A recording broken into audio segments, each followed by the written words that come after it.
record button. Fantastic. We are recording right now. Great. The time is 6:07. Today is January 13th, 2021, and I would like to call this meeting of the Housing Advisory Commission to order. In the interest of public health and safety and pursuant to the Governor's Executive Order N-2920, members of the Housing Advisory Commission and staff are participating in this meeting by teleconference. In accordance with the executive order, the public may view this meeting online, but not in conference room B111, B112 at 276 4th Avenue, Building C, Chula Vista, California. The city launched a virtual commenting portal, eComment, that allows residents to comment and participate in the meeting from their own homes. You can find the link to eComment at www.chulavistaca.gov/virtual meetings. Your comments must be received before I call for the close of the commenting period in order to be considered. After the commenting period is closed, I will announce a brief pause to allow the commissioners time to read any comments that have been received. If you have difficulty or need assistance with eComment during the meeting, please email lhines@chulavistaca.gov or call 619-500-4524 and Development Services staff will assist you. Will the secretary please call the roll? Commissioner Bustamante, Present. Commissioner Cabral, Present. Commissioner Hoyos, Present. Commissioner Lizama,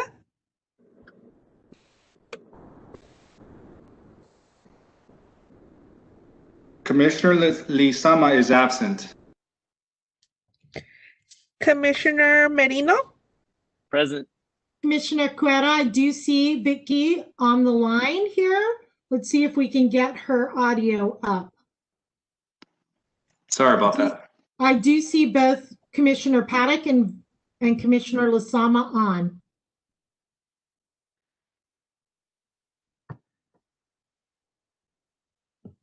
Commissioner Lizama. I'm here. Okay, thank you. Commissioner Merino,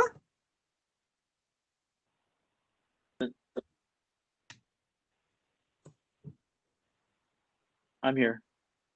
thank you. Commissioner Paddock, we're still trying to get him on. And Chair Carroll. Present.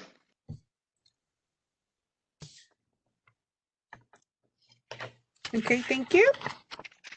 Thank you, Secretary. The first item on the agenda is item number 1, presentation of new members. Does staff have a presentation?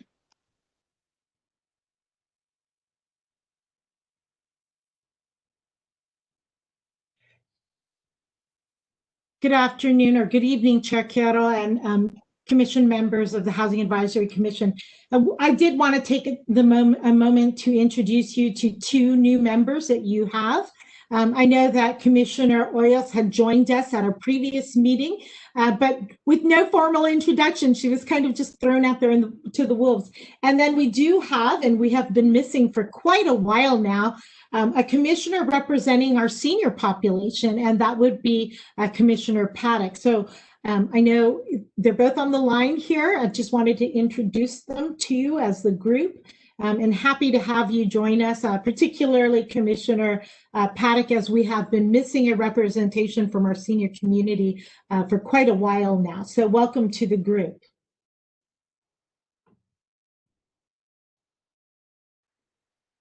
Thank you. Fantastic. Does staff have any further comments they'd like to make before we go to public comment?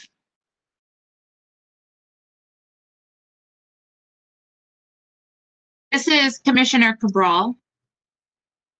I just want to say welcome. Thank you for joining us. Mr. Paddock, you were a needle in the haystack. Thank you for for joining our commission.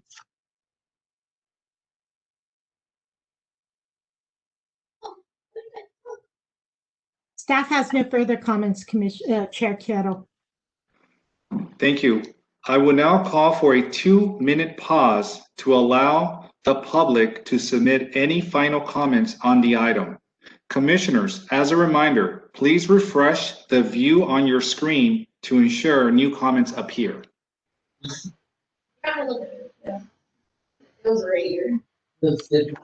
Will staff please display the public comment and start the timer?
Thank you all for your patience as we struggle through this. We're all using a little bit of new equipment, myself and Moni. So it's taking us a bit to get used to playing these roles for you.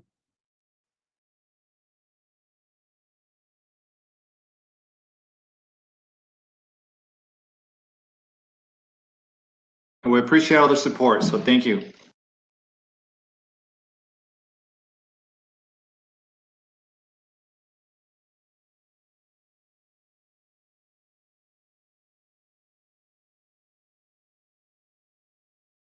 And unfortunately, this is an opportunity for the public to provide comment.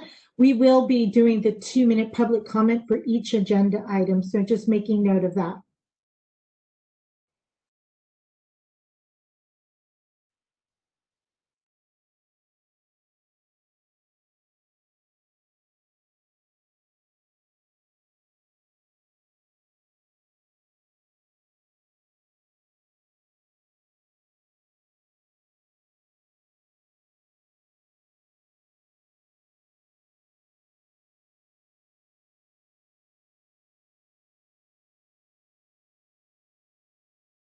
The commenting period for this item is now closed. Have the commissioners had enough time to read the submitted comments?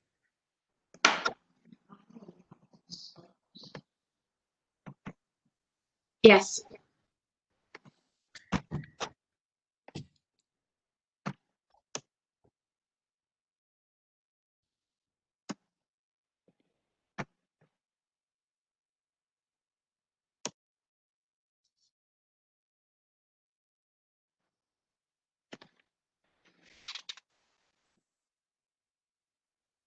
Secretary Rodriguez, would you please announce for the record the number of comments received? I don't see any comments having been received for this item. Do the committee members have any comments or questions for staff or new members?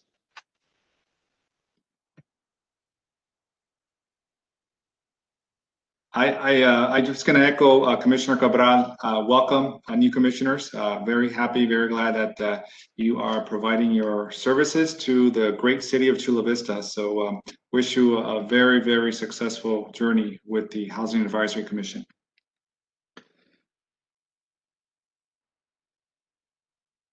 So if no comments or questions, hearing no comments or questions, we will now move to public comments. Public comments is the section on the agenda for members of the public to address the board on items that are not listed on the agenda. I will now call for a 2-minute pause to allow the public to submit any final public comments. Commissioners, as a reminder, please refresh the view on your screen to ensure new comments will appear. Will staff please display the public comment and start the timer?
The commenting period for public comments is now closed. Have the commissioners had enough time to read the submitted comments?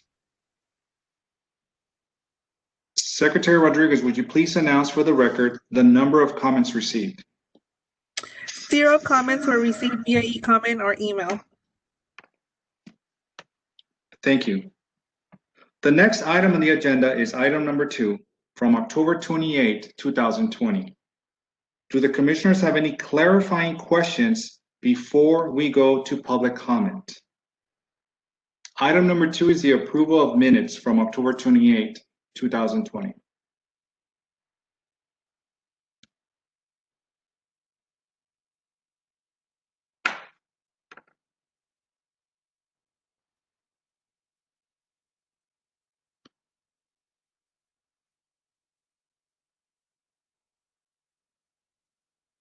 So if we do not have any clarifying questions, I will now call for a 2-minute pause to allow the public to submit any final comments on the item before commission deliberation.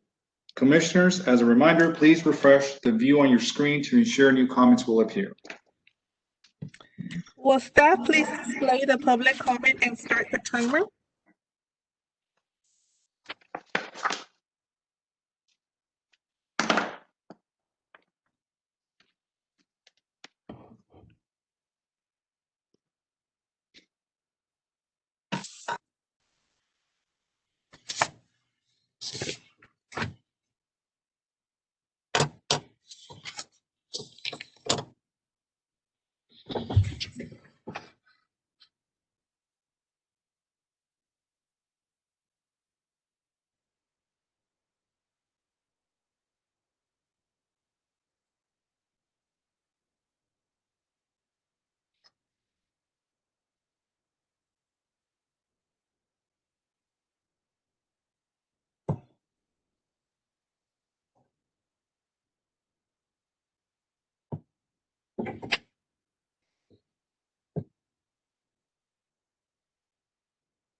The commenting period for this item is now closed.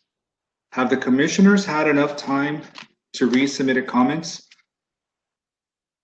Secretary Rodriguez, would you please announce for the record the number of comments received in favor or opposed to the item? No comments were received. Thank you. Do any commissioners have comments or questions regarding item number 2?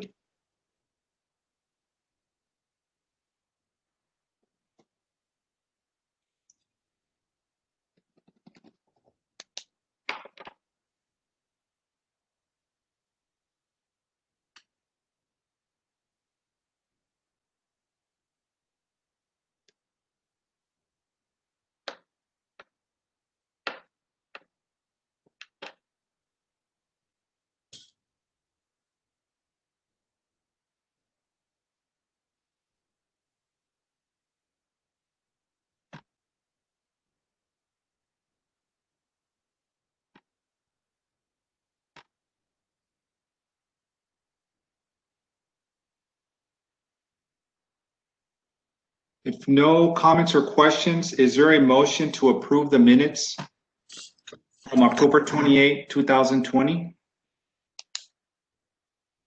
I motion to approve the minutes. Is there a second? Seconded, Jennifer.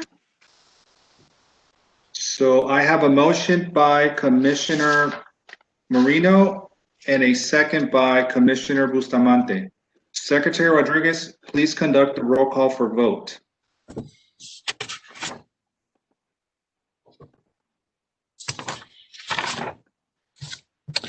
Commissioner Bustamante, Yes. Commissioner Cabral, Yes.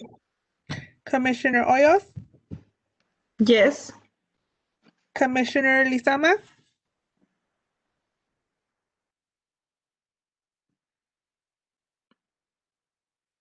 I believe Commissioner Lizama was absent, if I'm not mistaken. she Yeah, is can you guys hear me here. I now? think she's just muted. Okay, there we go. I'm sorry, she was absent on October 28th. Oh, that's okay. Commissioner Merino, Motion to approve. Commissioner Paddock, and Chair Kettle. Yes.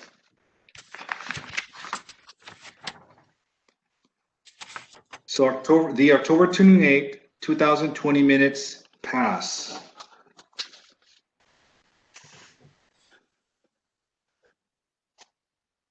So it passed unanimously. It passed with the exception of abstaining Commissioner Lizama. I just want to make sure I got that correct, Secretary. She was absent on October 28th, 2020. No problem, I got it down. Thank you. So the next item on the agenda is item number 3, election of chair and vice chair for fiscal year 2020, 2021. Does staff have a presentation? No presentation, Chair Quero. I will state that at the present, it is Chair Quero who is serving, and we have as Vice Chair Lizama.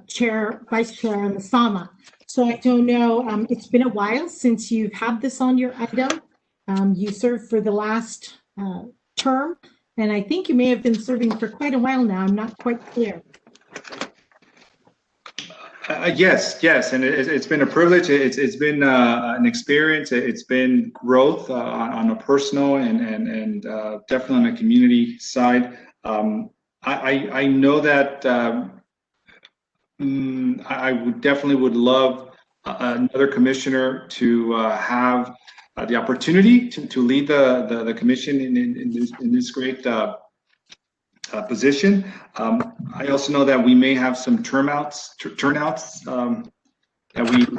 we need to talk about that, or do we? Like, I know this year is my last year as part of the board. I'm sorry, as part of the Housing Commission. Yes, unfortunately, Quero, I was not able to discuss that with the clerk's office related to term outs. I know there are a number of you I'm not quite clear if there's a limitation to the number of terms. There may well be. I think, Chair Quiero, you might be suggesting that you might be termed out. Correct. I believe I believe I was on my last extension. If that's the correct wording. Very well, maybe. I've known all of you for quite a while now. So yes, that would be the case if you are termed out. But I do not have a response for you this evening.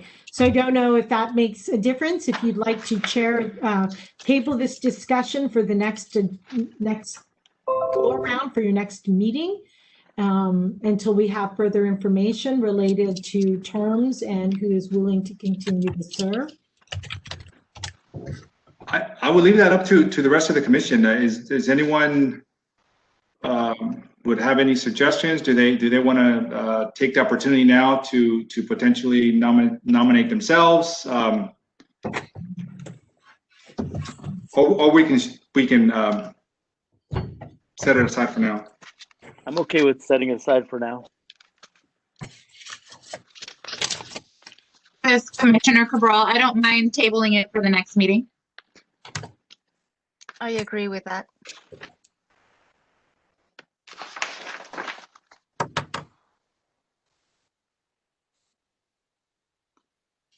So if we table it for the, do we make a note of it, Secretary, or do we just?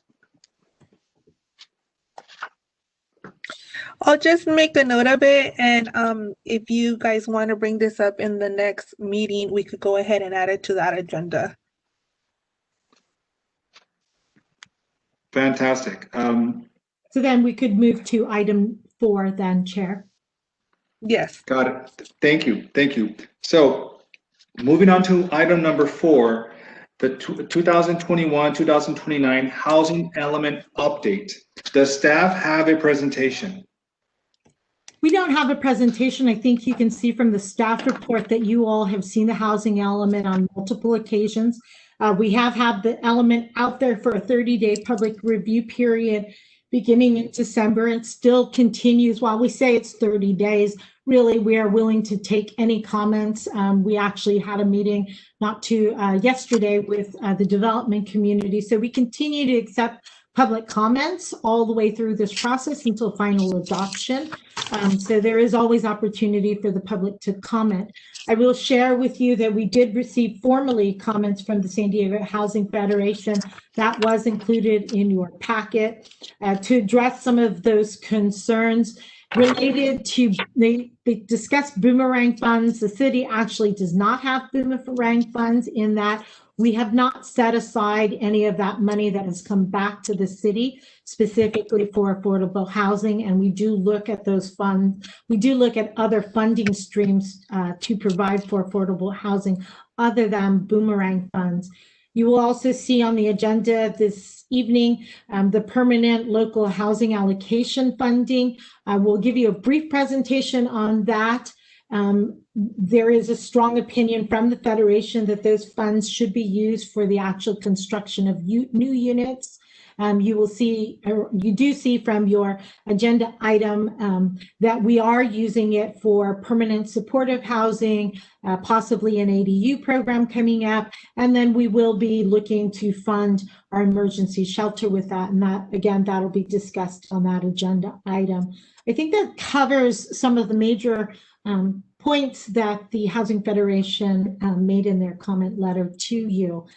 Additionally, I wanted to let you know about the schedule. We will be asking for a special meeting of the Housing Advisory Commission along with the Planning Commission on February 24th, where we will start the formal review process of the housing element, which will include your body, the Planning Commission, a formal review by the State Housing and Community Development Department, and then City Council. We anticipate that the council will not see this document until probably the late summer of this year, until we've had full HCD review, but we will be submitting it prior to the April deadline requested by HCD, but relying on council to after HCD reviews it. So those are my only comments related to this agenda topic. Thank you. And I'll happy to answer any questions that you might have. Thank you. Do the commissioners have any clarifying questions for staff before we go to public comment?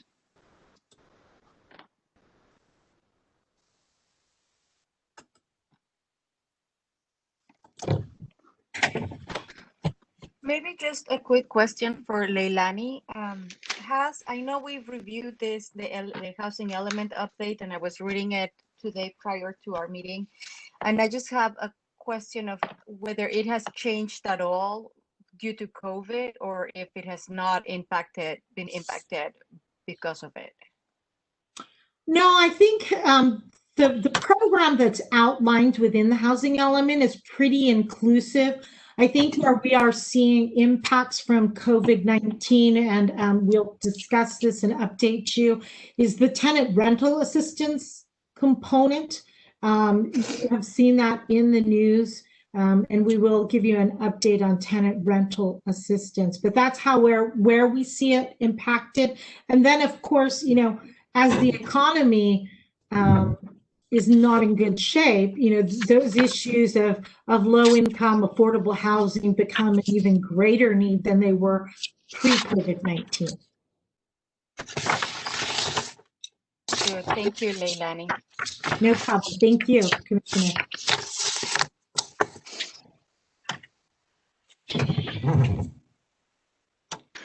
Leilani, could you just repeat the timeline for City Council, or the timeline likely that the City Council will see this item in their agenda?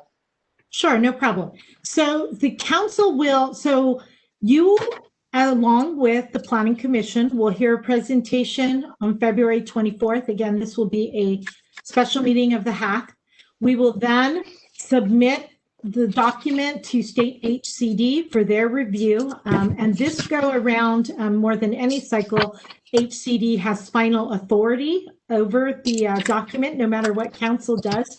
They are the reviewer and the final decision maker on it. So HCD will see it during that time frame, or after HCD reviews it and we have some feedback from them, we'll bring it forward to the City Council. Hopefully we won't have too many revisions. They'll be minor, hopefully. And then so we would expect that the council would see it sometime in the summer. But we'll know more as we progress with HCD's review. Understood. Thank you. Thank you. So I will now call for a 2-minute pause to allow the public to submit any final comments on the item before the commission deliberation. Commissioners, as a reminder, please refresh the view on your screen to ensure new comments appear. Will staff please display the public comment and start the timer?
The commenting period for this item is now closed.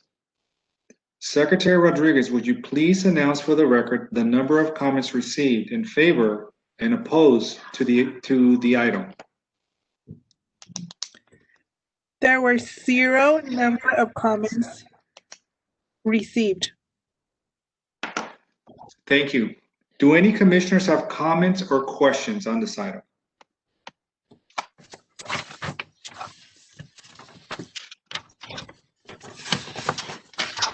Chair Kettle, if I could interrupt, this item was for discussion purposes only and no recommendation is needed from the Housing Advisory Commission at this time.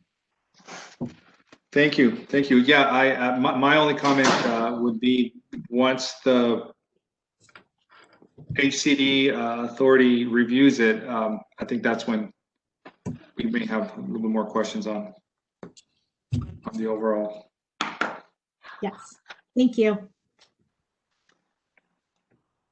Commissioners, any other comments or questions?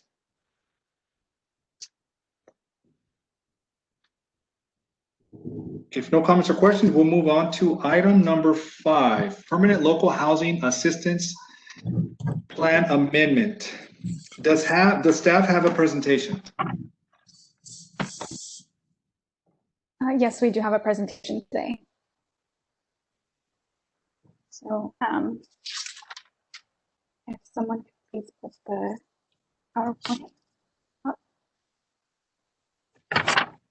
All right, I'll introduce myself in the meantime. I'm getting that up for you. Okay. Hello, Housing Advisory Commission members and everyone else who's. My name is Dan, and I am I'm an analyst in housing, and I'll be giving you just a brief explanation of the Permanent Local Housing Allocation Grant funding. Next slide, please. Chula Vista is an entitlement jurisdiction set to receive approximately $1 million every year over the next 5 years. This funding comes from SB 2. It's a $75, it was a bill that enacted a $75 fee applied to certain real estate documents throughout the state. And this fee is projected to generate between $250 and $300 million annually. The city still had to submit an application for the funding, which included a detailed 5-year plan for how the funding will be used. This application was submitted in the summer of last year. The plan may be amended depending on changing priorities, which is what the city was planning on doing if you read the agenda item title.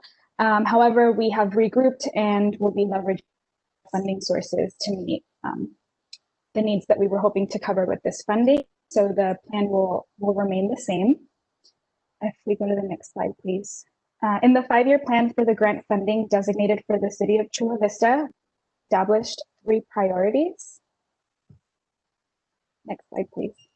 And those priorities are acquiring and rehabilitating property for permanent supportive housing, as mentioned by Leilani, a loan program for the development of accessory units to increase housing stock with an affordability period, and later on use the funding for the operational costs of the bridge shelter. As I stated previously, the plan may be amended as funding priorities change. And since this is a permanent funding source, we will likely come back to the commission to present new plans and priorities in the future. Are there any questions at this time?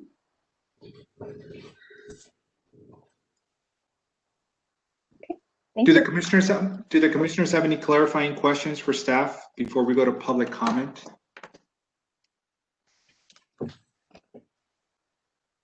This is Commissioner Cabral. Just to clarify, so we are not going forward with an amendment, but we're allocating funds to other priorities. Is that correct? Yeah, so original priorities, which were submitted in the application last year. So for the first 2 years, we're hoping to fund permanent supportive housing and an ADU loan program. And then in the remaining 3 years, operational costs for the bridge shelter.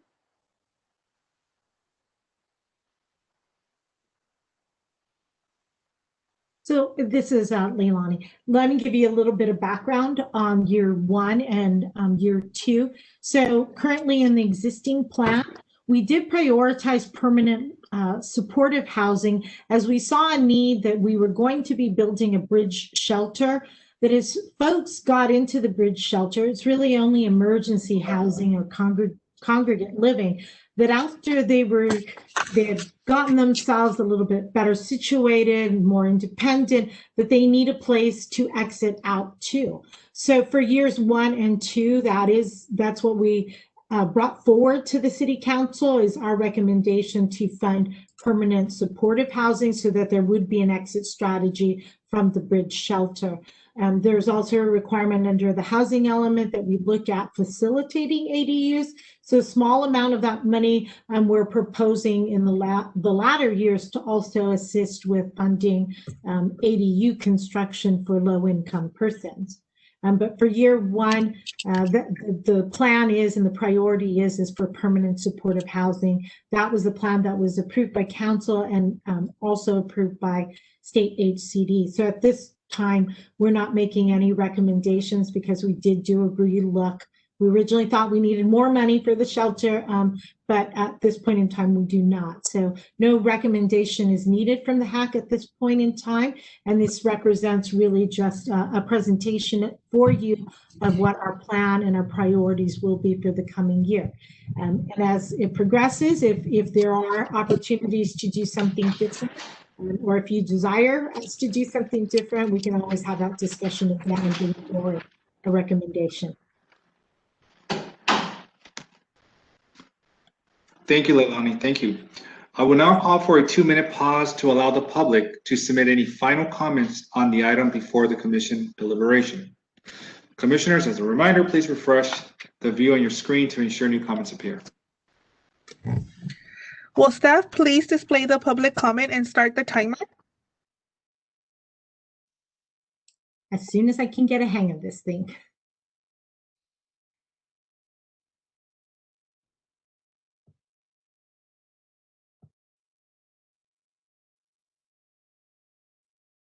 Darn it. Are you seeing my video?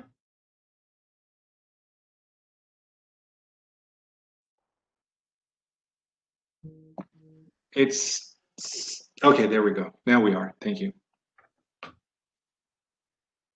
I think it's okay. It is.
The commenting period for this item is now closed. Secretary Rodriguez, would you please announce for the record the number of comments received in favor and opposed to the item?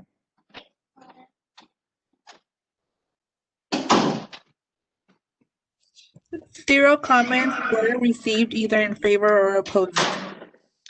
Thank you. And I know, well, commissioners, if you have any comments or questions in general, I know we're not voting or recommending this item. That this was more for our information.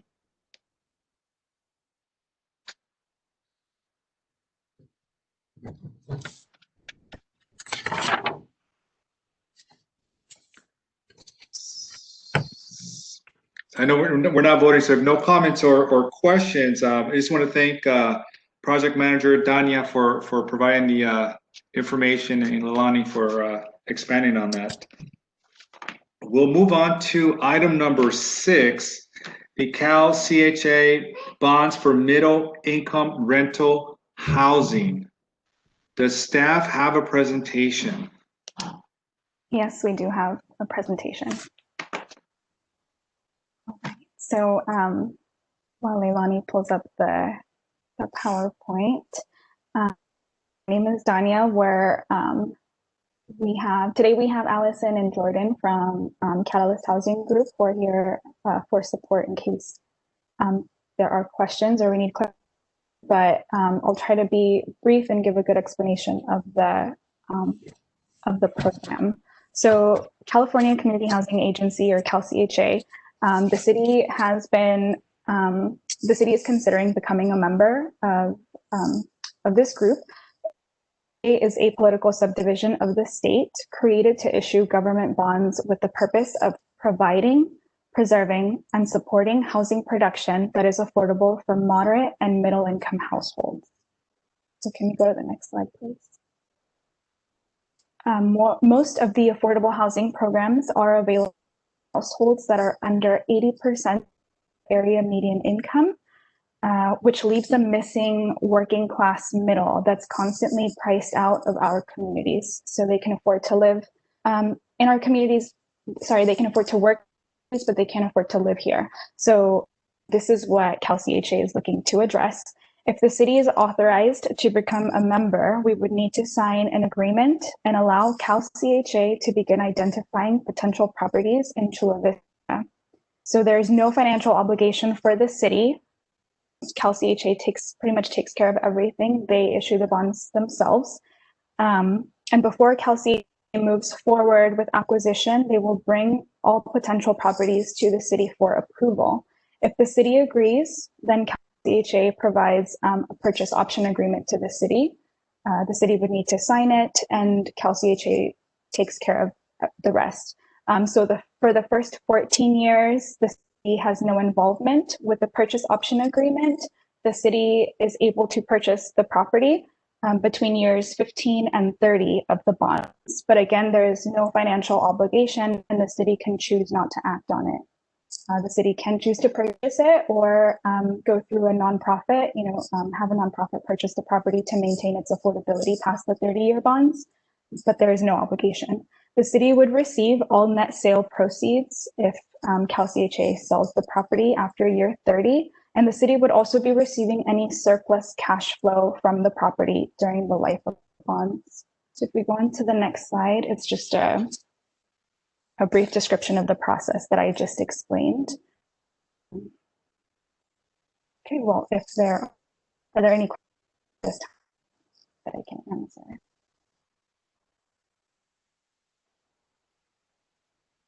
And on this item, we would need the commission members to take recommendation.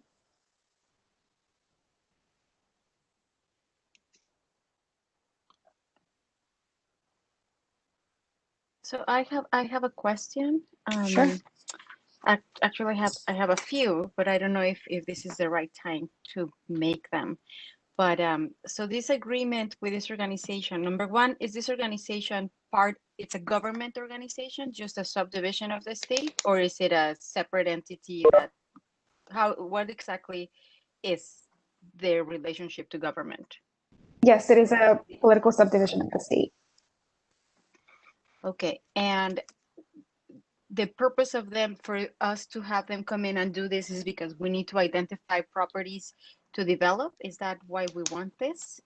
We want to maintain affordability for middle to moderate to middle incomes, right? So between 80 to 120% of the area median income. Most of the program projects out there address the needs of households that are under 8% of the area median income. So there's a middle working class group that's constantly forgotten and being priced out of our communities.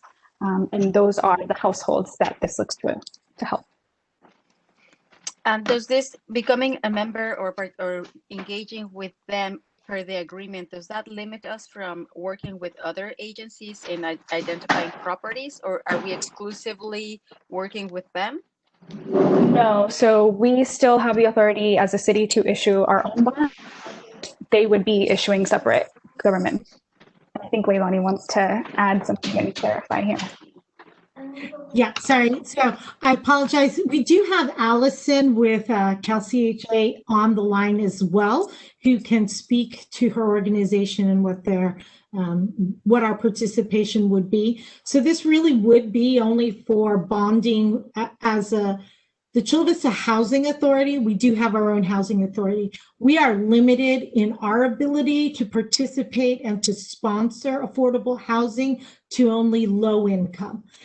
So by us joining this joint powers with other cities with other cities, we'd have the ability to have this organization issue bonds for that moderate or missing middle. And we have heard for a number of years that,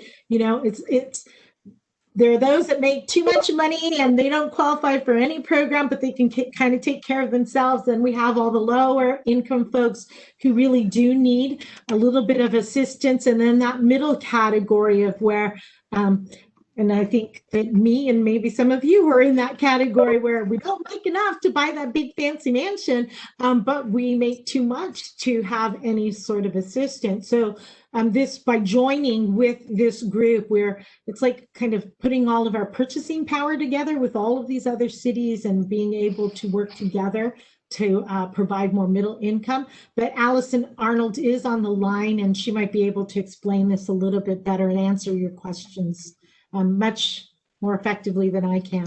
Thank you. Thank you, Leilani.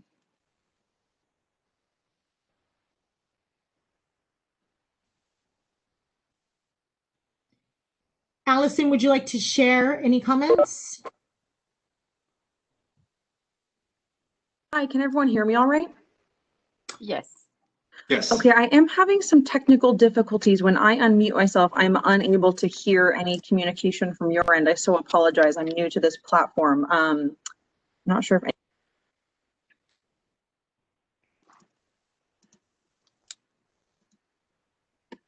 I think we just lost you, Allison.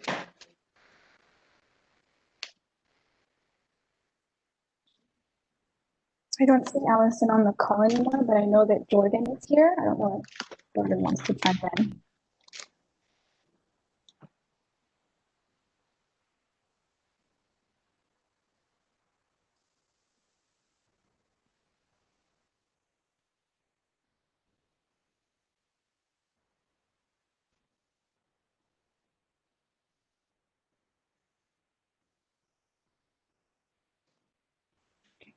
Or were there any other questions? I do. In the meantime, if she jumps in, I'll stop. But in the meantime, my last question was about the cash flow. I didn't quite understand that part as to when does the city begin to receive financial benefits from these purchases.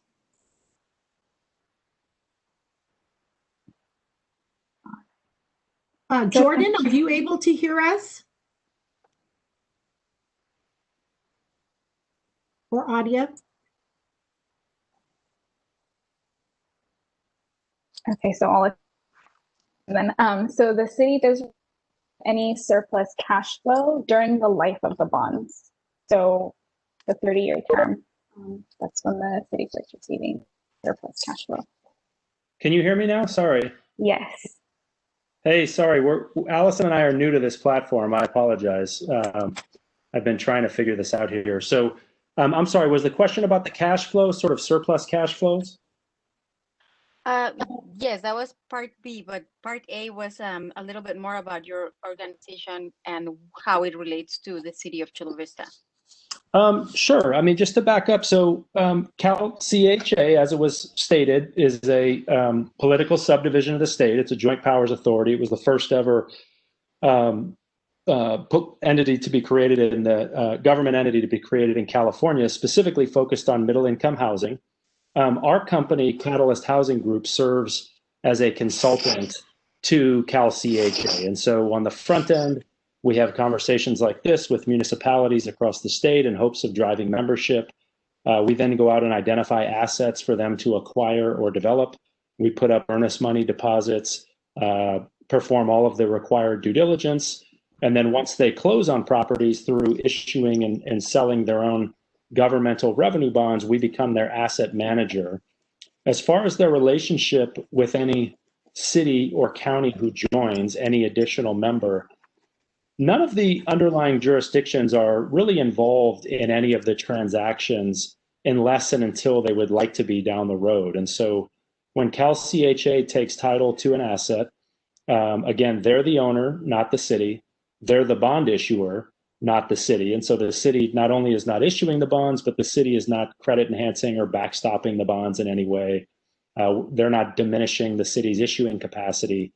All of the capital comes from the sale of the CalCHA bonds, which are backed solely by the project revenues. So the city is not contributing in any way financially. And then the way to think about the surplus cash flows, or just the surplus economics in general, after the last dollar of bond principal is repaid over a 30 or 35-year period, all of the upside is granted to the city. So since there's no equity partner in these transactions, it's 100% owned by CalCHA. Once those bonds are repaid, everything is given to the city, and it's done so in a very flexible way. And so this purchase option agreement that was referenced earlier is structured such that after 15 years, you have the city would have this open-ended window where at any given time, you could trigger that option and acquire the property with the purchase price equal to whatever the outstanding debt balance is at the time. And so if you play that forward, ultimately the bonds are paid off and the purchase price would be $0. Even then, we understand that not everybody has a housing authority, not everybody's comfortable owning property. So the city can assign that option to anyone that they like. If there's a nonprofit, the city can assign it to their own housing authority if they would like. The city could sell the property and use the sales proceeds to do whatever they like. So we just have to prove that we have not only created a public benefit through the creation of these much needed middle-income housing units, but that all of that benefit truly lives with the public on a long-term basis. Does that help at all? Yes, that's very helpful. This is new. This model is new to me. I had not heard of it before, so I have a lot of questions, but I think this was very helpful. Thank you. Yeah, it's a pretty new model. It took us a couple of years to really figure this out and connect the dots. And we started acquiring, we helped form the entity at the beginning of 2019 and started acquiring assets soon thereafter. And at this point, we've acquired on CalCHA's behalf over $550 million of market rate rental communities that are now perpetually restricted to middle income households. And we think we'll cross the $1 billion mark, which will be a couple thousand units in the first quarter of this year. And we're now pretty focused on new construction as well. So it is still relatively new, but we've really proven it now at scale and are pretty aggressively trying to add membership across the state. Good, thank you.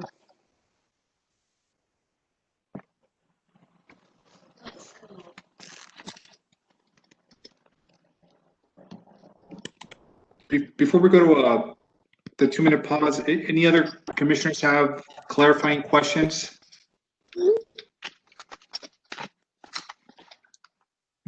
Well, thank you, Jordan, and Tanya again for the presentation. I will now call for a 2-minute pause to allow the public to submit any final comments on the item before commission deliberation. Commissioners, as a reminder, please refresh the view on your screen to ensure new comments appear. Will staff please display the public comment and start the timer?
The commenting period for this item is now closed. Secretary Rodriguez, would you please announce for the record the number of comments received in favor and opposed to the item? There was 0 comments either on favor or opposing. Thank you, Secretary. Do any commissioners have comments or questions?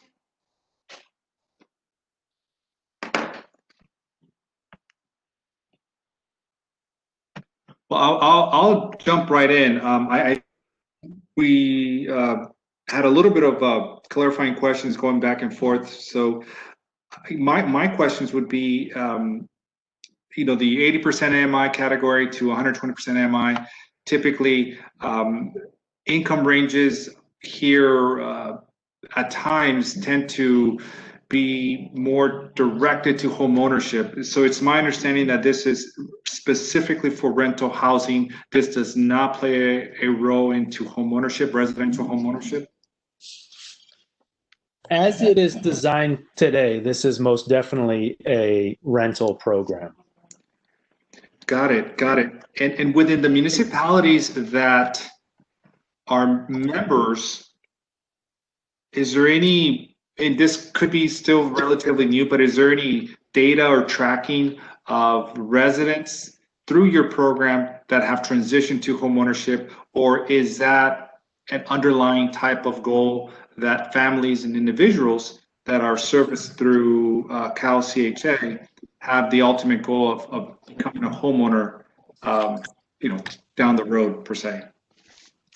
That's definitely a goal of ours personally, I can tell you. I mean, I think it's hard to argue with people's financial freedom being tied to owning something as opposed to renting something. And so we're not looking to create long-term prisoners of rental housing. We're looking to create, you know, that housing ladder so that someone can move from low-income housing to middle-income housing to ownership over time.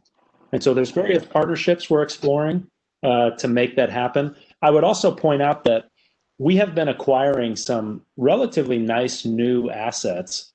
And if you think about, you know, a new asset that will be fully paid off over, you know, some period of time, and a city being able to acquire that asset at a much below market cost or on an unencumbered basis, we're hoping that some of these cities will actually sort of condo map these properties and then sell the units as middle income ownership units, given that their basis in the property is so far below market. So we're hoping that this will actually lead to an ownership model over time.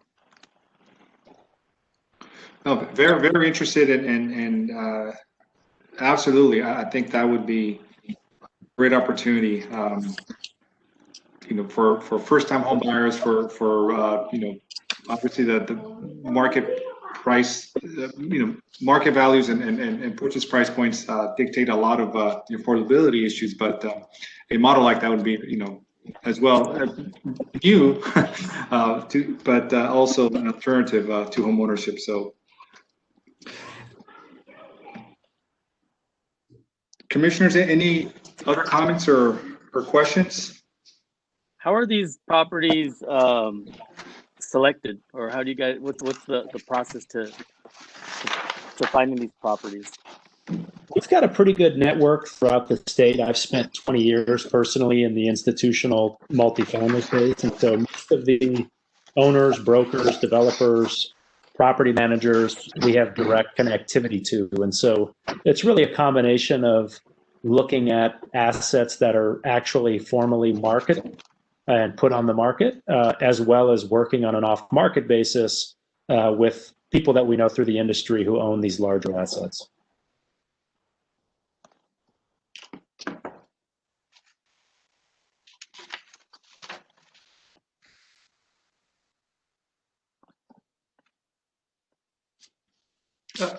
Just a question on the below market rate rent.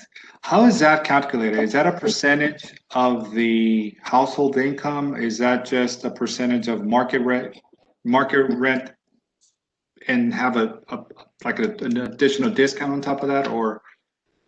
So that process is pretty similar to what you would find in more traditional affordable housing. So we start with the annually published income limits at the 80, 100, and 120% AMI level. And then we apply a maximum rent to income ratio. And then we obviously make sure on top of that, there's some places in this state where the AMI numbers are so high that the rents may actually be capped by market conditions more so than those affordable limits. And so we always make sure that above and beyond those caps, we're providing real affordability to whatever the sort of current and market rents are.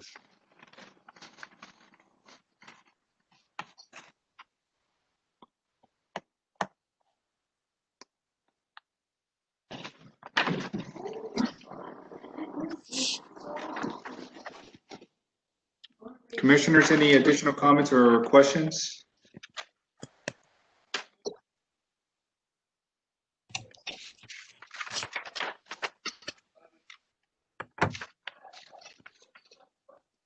And Leilani, remind me again, we have to vote on this item, is that correct? Yes, we are asking for a recommendation to move forward to City Council. We are preparing for that agenda item now. So if we could entertain a recommendation from the back, that would be fantastic. So do we have a motion to approve? Commissioner Marino, I motion to approve. Commissioner Marino, do we have a second?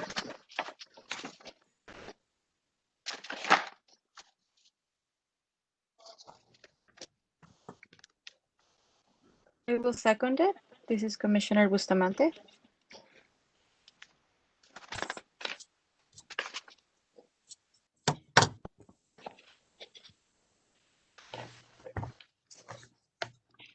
Secretary Rodriguez, do we go into directly the members vote by roll call? Yes, can you just please repeat what the motion is for me? Yes, so motion to approve item number 6, the Cal CHA bonds for middle income rental housing. Commissioner Marino motioned and Commissioner Bustamante second the motion. Okay, I will now request each member's vote by roll call. Commissioner Bustamante, I vote yes.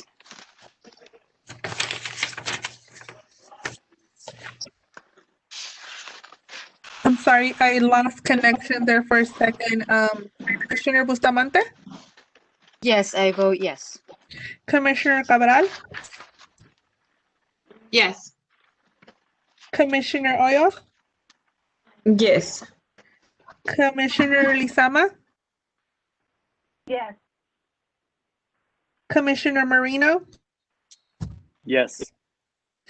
and Chair Carroll. Yes.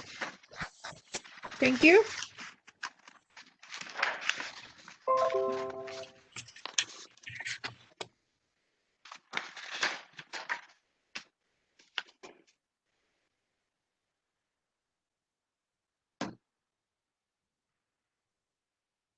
So the item 6, Cal CHA bonds for middle income rental housing is a pass.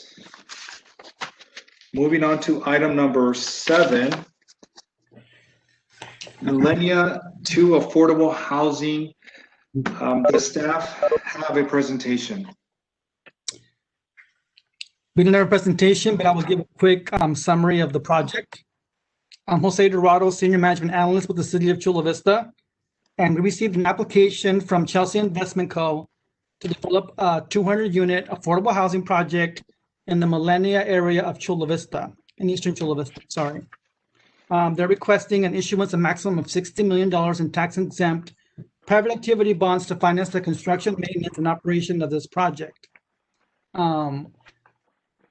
The rents for the project, as included in Table 3 of the staff report, they range from $649 to $2,002. So this will be the first project that we actually have a mixed income project that combines extremely low income with close to moderate income. So the ranges are going to range from 30% AMI, sorry about that, 30% AMI to 70% AMI. So this is the first time we see a project like this. Usually they range from 30% to 60% AMI, but under the new regulations under tax credits and bonds, they're allowed to provide more higher income, which is the 70%, in exchange for providing more extremely low, which is the 30%. So that's my brief overview of the project. I'm able to answer any questions from the Housing Advisory Commission at this time. So do commissioners have any clarifying questions for staff before we go to public comment? I am really chatty tonight. I'm so sorry. But anyway, hi Jose, thank you so Hello. much for this. I'm looking at the table of rent for the AMIs, just like you said. And my question is, the 30% and the 50% brackets are considerably smaller than the 60 and 70. So is there a way that we can ask them to level them just a little bit more? So for example, for the 1 bedroom, the 30% only has 6 units as opposed to the 60 and 70, which are 24. So that difference to me is a little big. So it's really very few people who are going to take advantage of these. So that I'm just thinking out loud, I guess. Is that a possibility, or is this set in stone if we want to move forward? So this is pretty much set in stone. They're using the rents that are allowed by the tax credit and the bond financing. This is a very unique project where they're not asking for any financial assistance from the city. So usually when they ask for financial assistance from the city, the rents would actually be a little bit lower. But because they're not asking for any financial assistance other than being the bond issuer, then that's why the rents are a little bit higher than we're used to seeing. But it's because they're not asking for any money from the city. If the rents would be lower, then they would probably have to ask for a contribution because the financial numbers wouldn't pan out. So I guess I'm not sure then what they're, so for what they're asking is not for the city to finance $60 million. They're just, what exactly are they asking us to do? To issue the bond as being the, I don't understand that part, I'm sorry. Correct, so we're just the bond issuer. So with the conduit bond issuer, it's no money from the city of Chula Vista. So the funding does not come directly from us, we're just the issuer. So we're not on the hook for any of the financial assistance on this project. So what does that mean, that we're the issuer, that we carry the note? Well, we're not the ones responsible for paying the note. We're just the housing authority, which issues bond financing. So what happens is in this, we have other financing partners that are in the transaction. So we're just a conduit to help them finance the project. So they go through other entities to get the funds. So we're just the bond issuer. Okay. So I'm going to try my hand at that as well. When we're the bond issuer, really, because only governmental agencies can access the state bonding authority, we have to make the application. But the funding is not coming from us at all. The funding will be a private placement between private parties. Like, for example, I don't recall for this particular project, but it'll be Citibank that might be loaning the money. Our name is really our name for the application purposes only. That's what we mean more as the issuer. Thank you. That's super helpful. I should do my homework, but it makes sense now. We are more of an access for them. Yeah, we're just, it's almost like it's our name on it, but really the money's not coming from us. And so, one question, so are we applying on behalf of them? Yes. Exactly. Okay, so we are putting our name to fill out an application, applying on behalf of them, because they cannot directly apply to the bond money, because it has to be a government agency, and that's us. That's why we have to decide if we want to apply or not for them. Yes. And if we, let's say, if we decide not to apply for them, what are the consequences to the project? So if we were not the issuer, they would have the ability, there are other, just like what we heard the last item, there are other governmental agencies that can issue bonds. So if we said, no, we don't want to do this, we would refer them to another issuer like, what's the other one that we're using for the school bonds, Jose? I think it was California Communities. There's several. bonds. There's several. There's a couple of different agencies. So someone else could issue the bonds. We for Chula Vista tend to like to issue the bonds for our community so that while we're the applicant in name only, they will have to enter into a regulatory agreement. So we have a little bit more control of the project and can hold them a little bit more accountable than, say, an agency, like, for example, there's an agency out of Carlsbad that does bond issuances as well. And so they would be beholden to an agency out in Carlsbad. So we feel that there is some benefit in us being the issuer because it is our community. Do we have a limited applications that, let's say, we apply for this bond, we give this bond to them. If it later on we get another application from another entity or another project, do we have a limited, like how many applications we can give out on behalf of other people? No. So, well, in a funding cycle, yes, because it's competitive.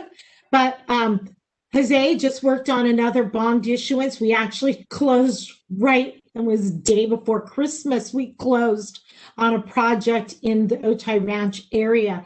So there are 3 funding rounds for 2021. This was the first funding round. Then there'll be another application in May and then another application in September. So we can come back each round with another project.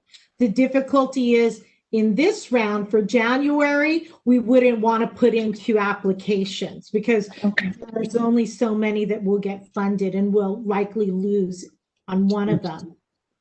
So going back to the question that Jennifer, Commissioner Bustamante had, because we're not giving them money for our own, we cannot really ask them to give us any more leeway when it comes to the limit of the housing that they're offering us to do the application. So they're kind of saying to us, hey, here, fill out the application for us, get the money for us, but because you're not giving us the money, we don't gonna make any changes to the plan. Is that how it works? Yes, yes. So, and I understand. It's my first time, so I kind of want to understand how it works. No, absolutely. And it's like they're telling us, hey, give us $60 million in an application for us, but because you're not giving us the money, you don't have nothing to say on how we're gonna do the project. Yes, kind of. Technically, kind of. So there are basic and minimum requirements. So the minimum requirement to apply is that they provide either 40% for low income, 10% for very low. The 30% AMI is actually usually people don't go down that low because at 30% AMI, you're talking about folks who are really almost at risk of homelessness. They are at very, very deep targeting.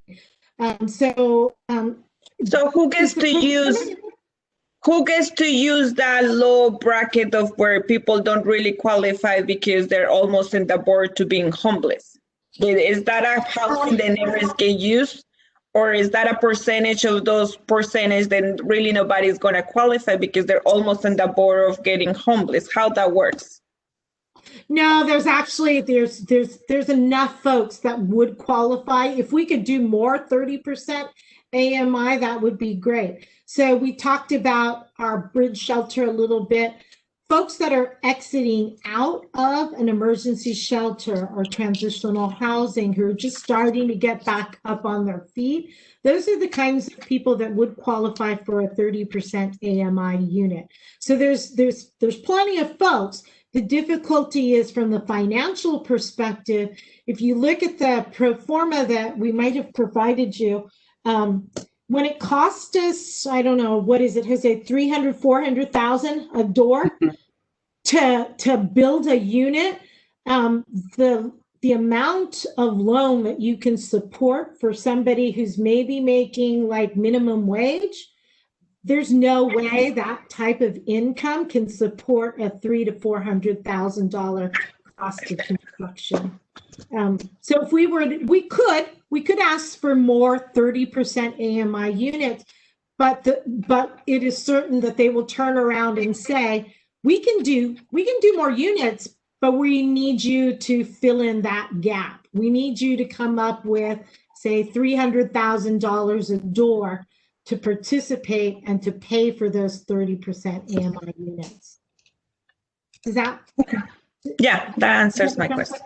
Okay, thank you. Thank you for your questions. I really do appreciate it. It's been a long time since you all have seen a bond finance project. I think because we have had difficulties in meeting, we've moved straight to council, but this was an opportunity to bring you the project before it went to council, and we certainly want to have your opinion and your recommendation move forward to council, and when we have the opportunity to do that. So appreciate all the questions, really do. Leilani, one last clarifying, go ahead, I'm sorry, Jennifer? Oh, I was just gonna say that pages 65 and 70 to 71 of the packet, which includes the report from the Chelsea development, it's like disconfigured on my, it's like all completely not formatted. So I don't know if you could resend those out.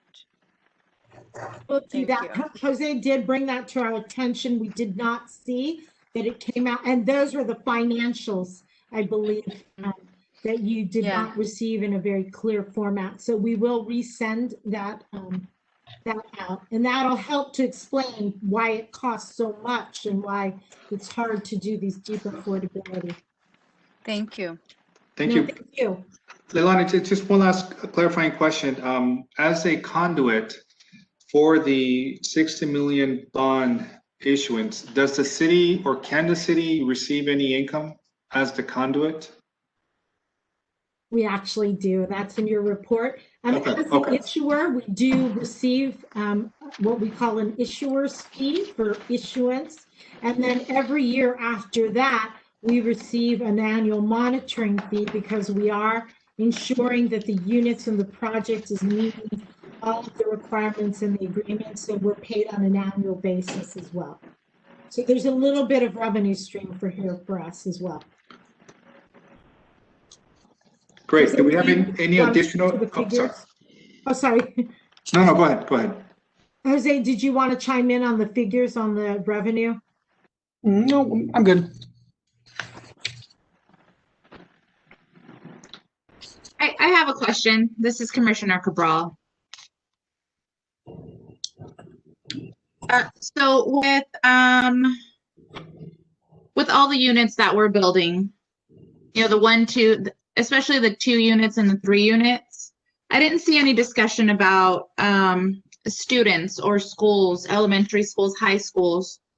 So when this is start of construction is October the 21st, excuse me, October 2021. Is there any discussion about how the students are going to be,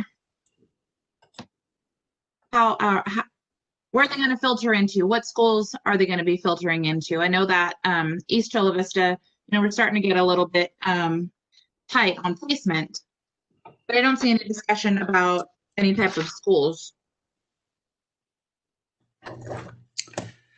So I believe they are building a new school out in Millenia.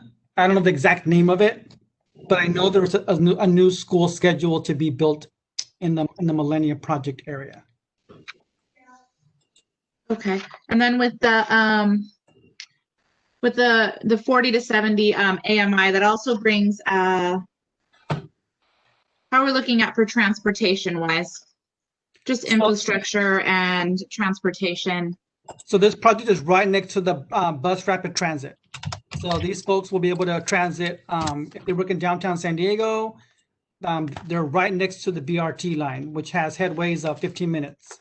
So that's a great amenity for folks that live in the area because they could just jump on the BRT line, and that's still in development in some phases. But by the time this project is constructed, it'll be fully completed. So it goes all the way from the Otay border all the way to downtown San Diego. So I'm thinking when this project gets built, it would actually be connected to the new trolley as well, going all the way to UTC.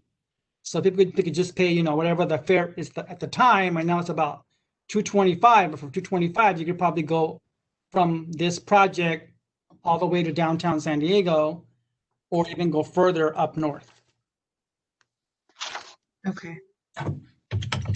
That's a great question. All right. And at all, has there been any pushback from just that community in general? I know that we've had a lot of construction in that part of Chula Vista. I know there was some pushback about the trolley going through, about transit going through. Is there any discussion about the community accepting or not accepting this project? We haven't heard any negative comments about this project. I mean, they've actually applied for other funding sources in the past. So the bond financing is one of the mechanisms they've applied for from the city. But previous to this application, they also applied to the Affordable Sustainable Communities Program that provides funding for affordable housing that's near transit. But due to the competitiveness of those applications, they weren't successful. But that's why they're coming to the city for the bond issuance, because the other applications that were super competitive funds, they weren't successful in that application. Thank you. And Lonnie has her hand up.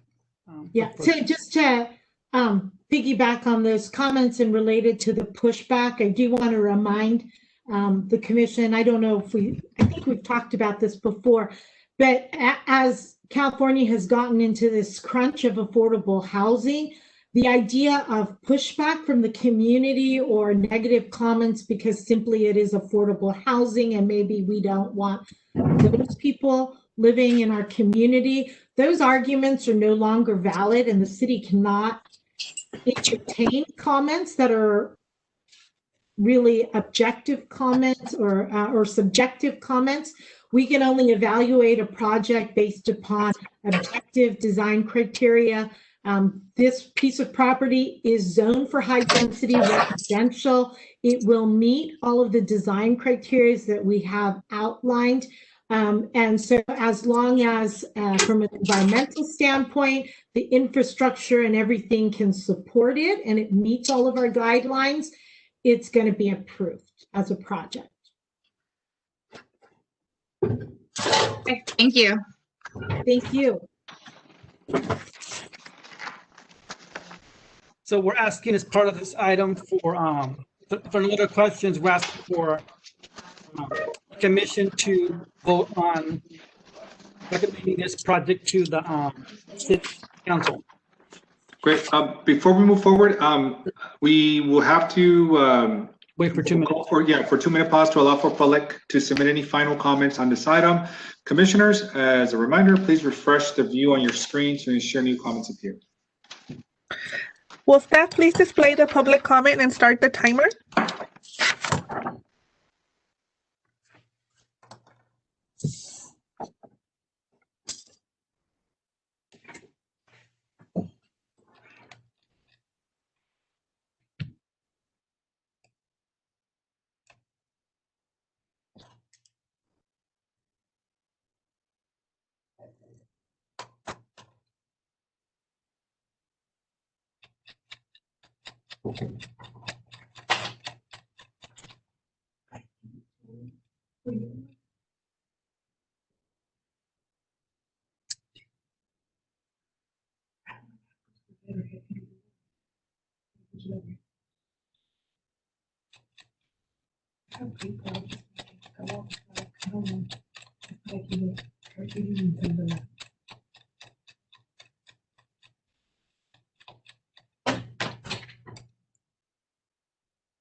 The commenting period for this item is now closed.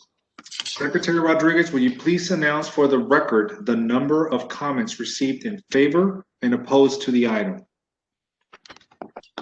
There were 0 comments either in favor or opposing this item. Is there a motion to approve item number 7, the Millennia 2 affordable housing?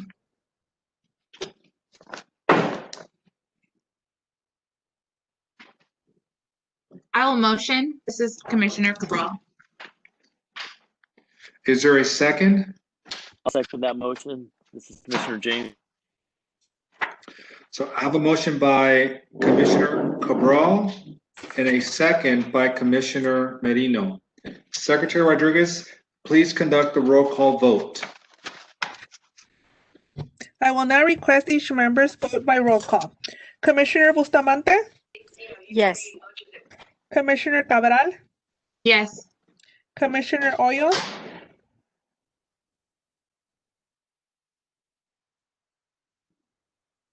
Commissioner Hoyos?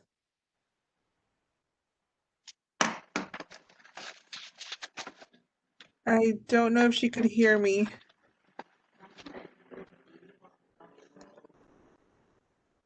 Commissioner Hoyos? You're muted. Give me 1 second.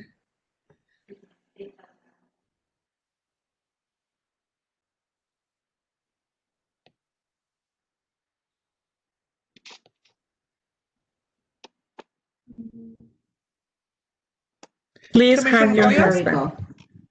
Okay, there you go. Please Commissioner have Hoyos? your husband. Y la verdad, pagué el mortgage, pero no lo tengo lo suficiente. Okay, I don't know if I should skip over her. I don't think she's able to listen or hear us.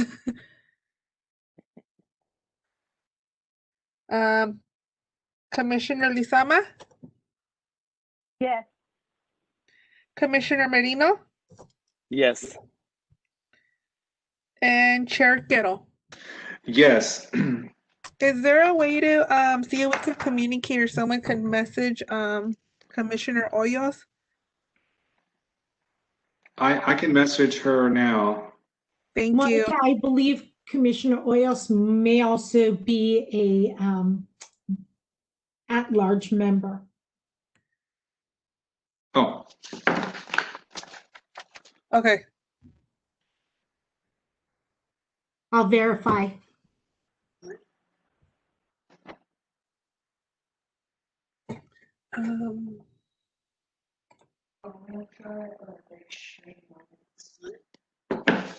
so do we skip over Commissioner Hoyos or? I believe we could continue without her. Okay. So item number 7, Millennia 2 affordable housing passes. And Commissioner Hoyos is abstained. Is that proper or is that correct? Yes, I'll go ahead and mark it for now as abstain, and we'll go ahead and look to see, like Ms. Hines said, it could be if her position is at large, then she wouldn't vote, I believe. Okay. Okay, so we Okay, could go got ahead it. and continue. Got it. The next item on the agenda is item number 8, Otay Ranch Village 2, Cornerstone Communities Affordable Housing. Does staff have a presentation?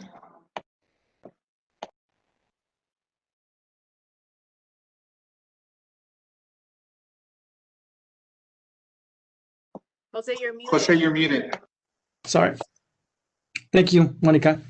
So Otay Ranch Village 2 is an affordable housing development by Cornerstone Communities. So this project is stated in the staff report.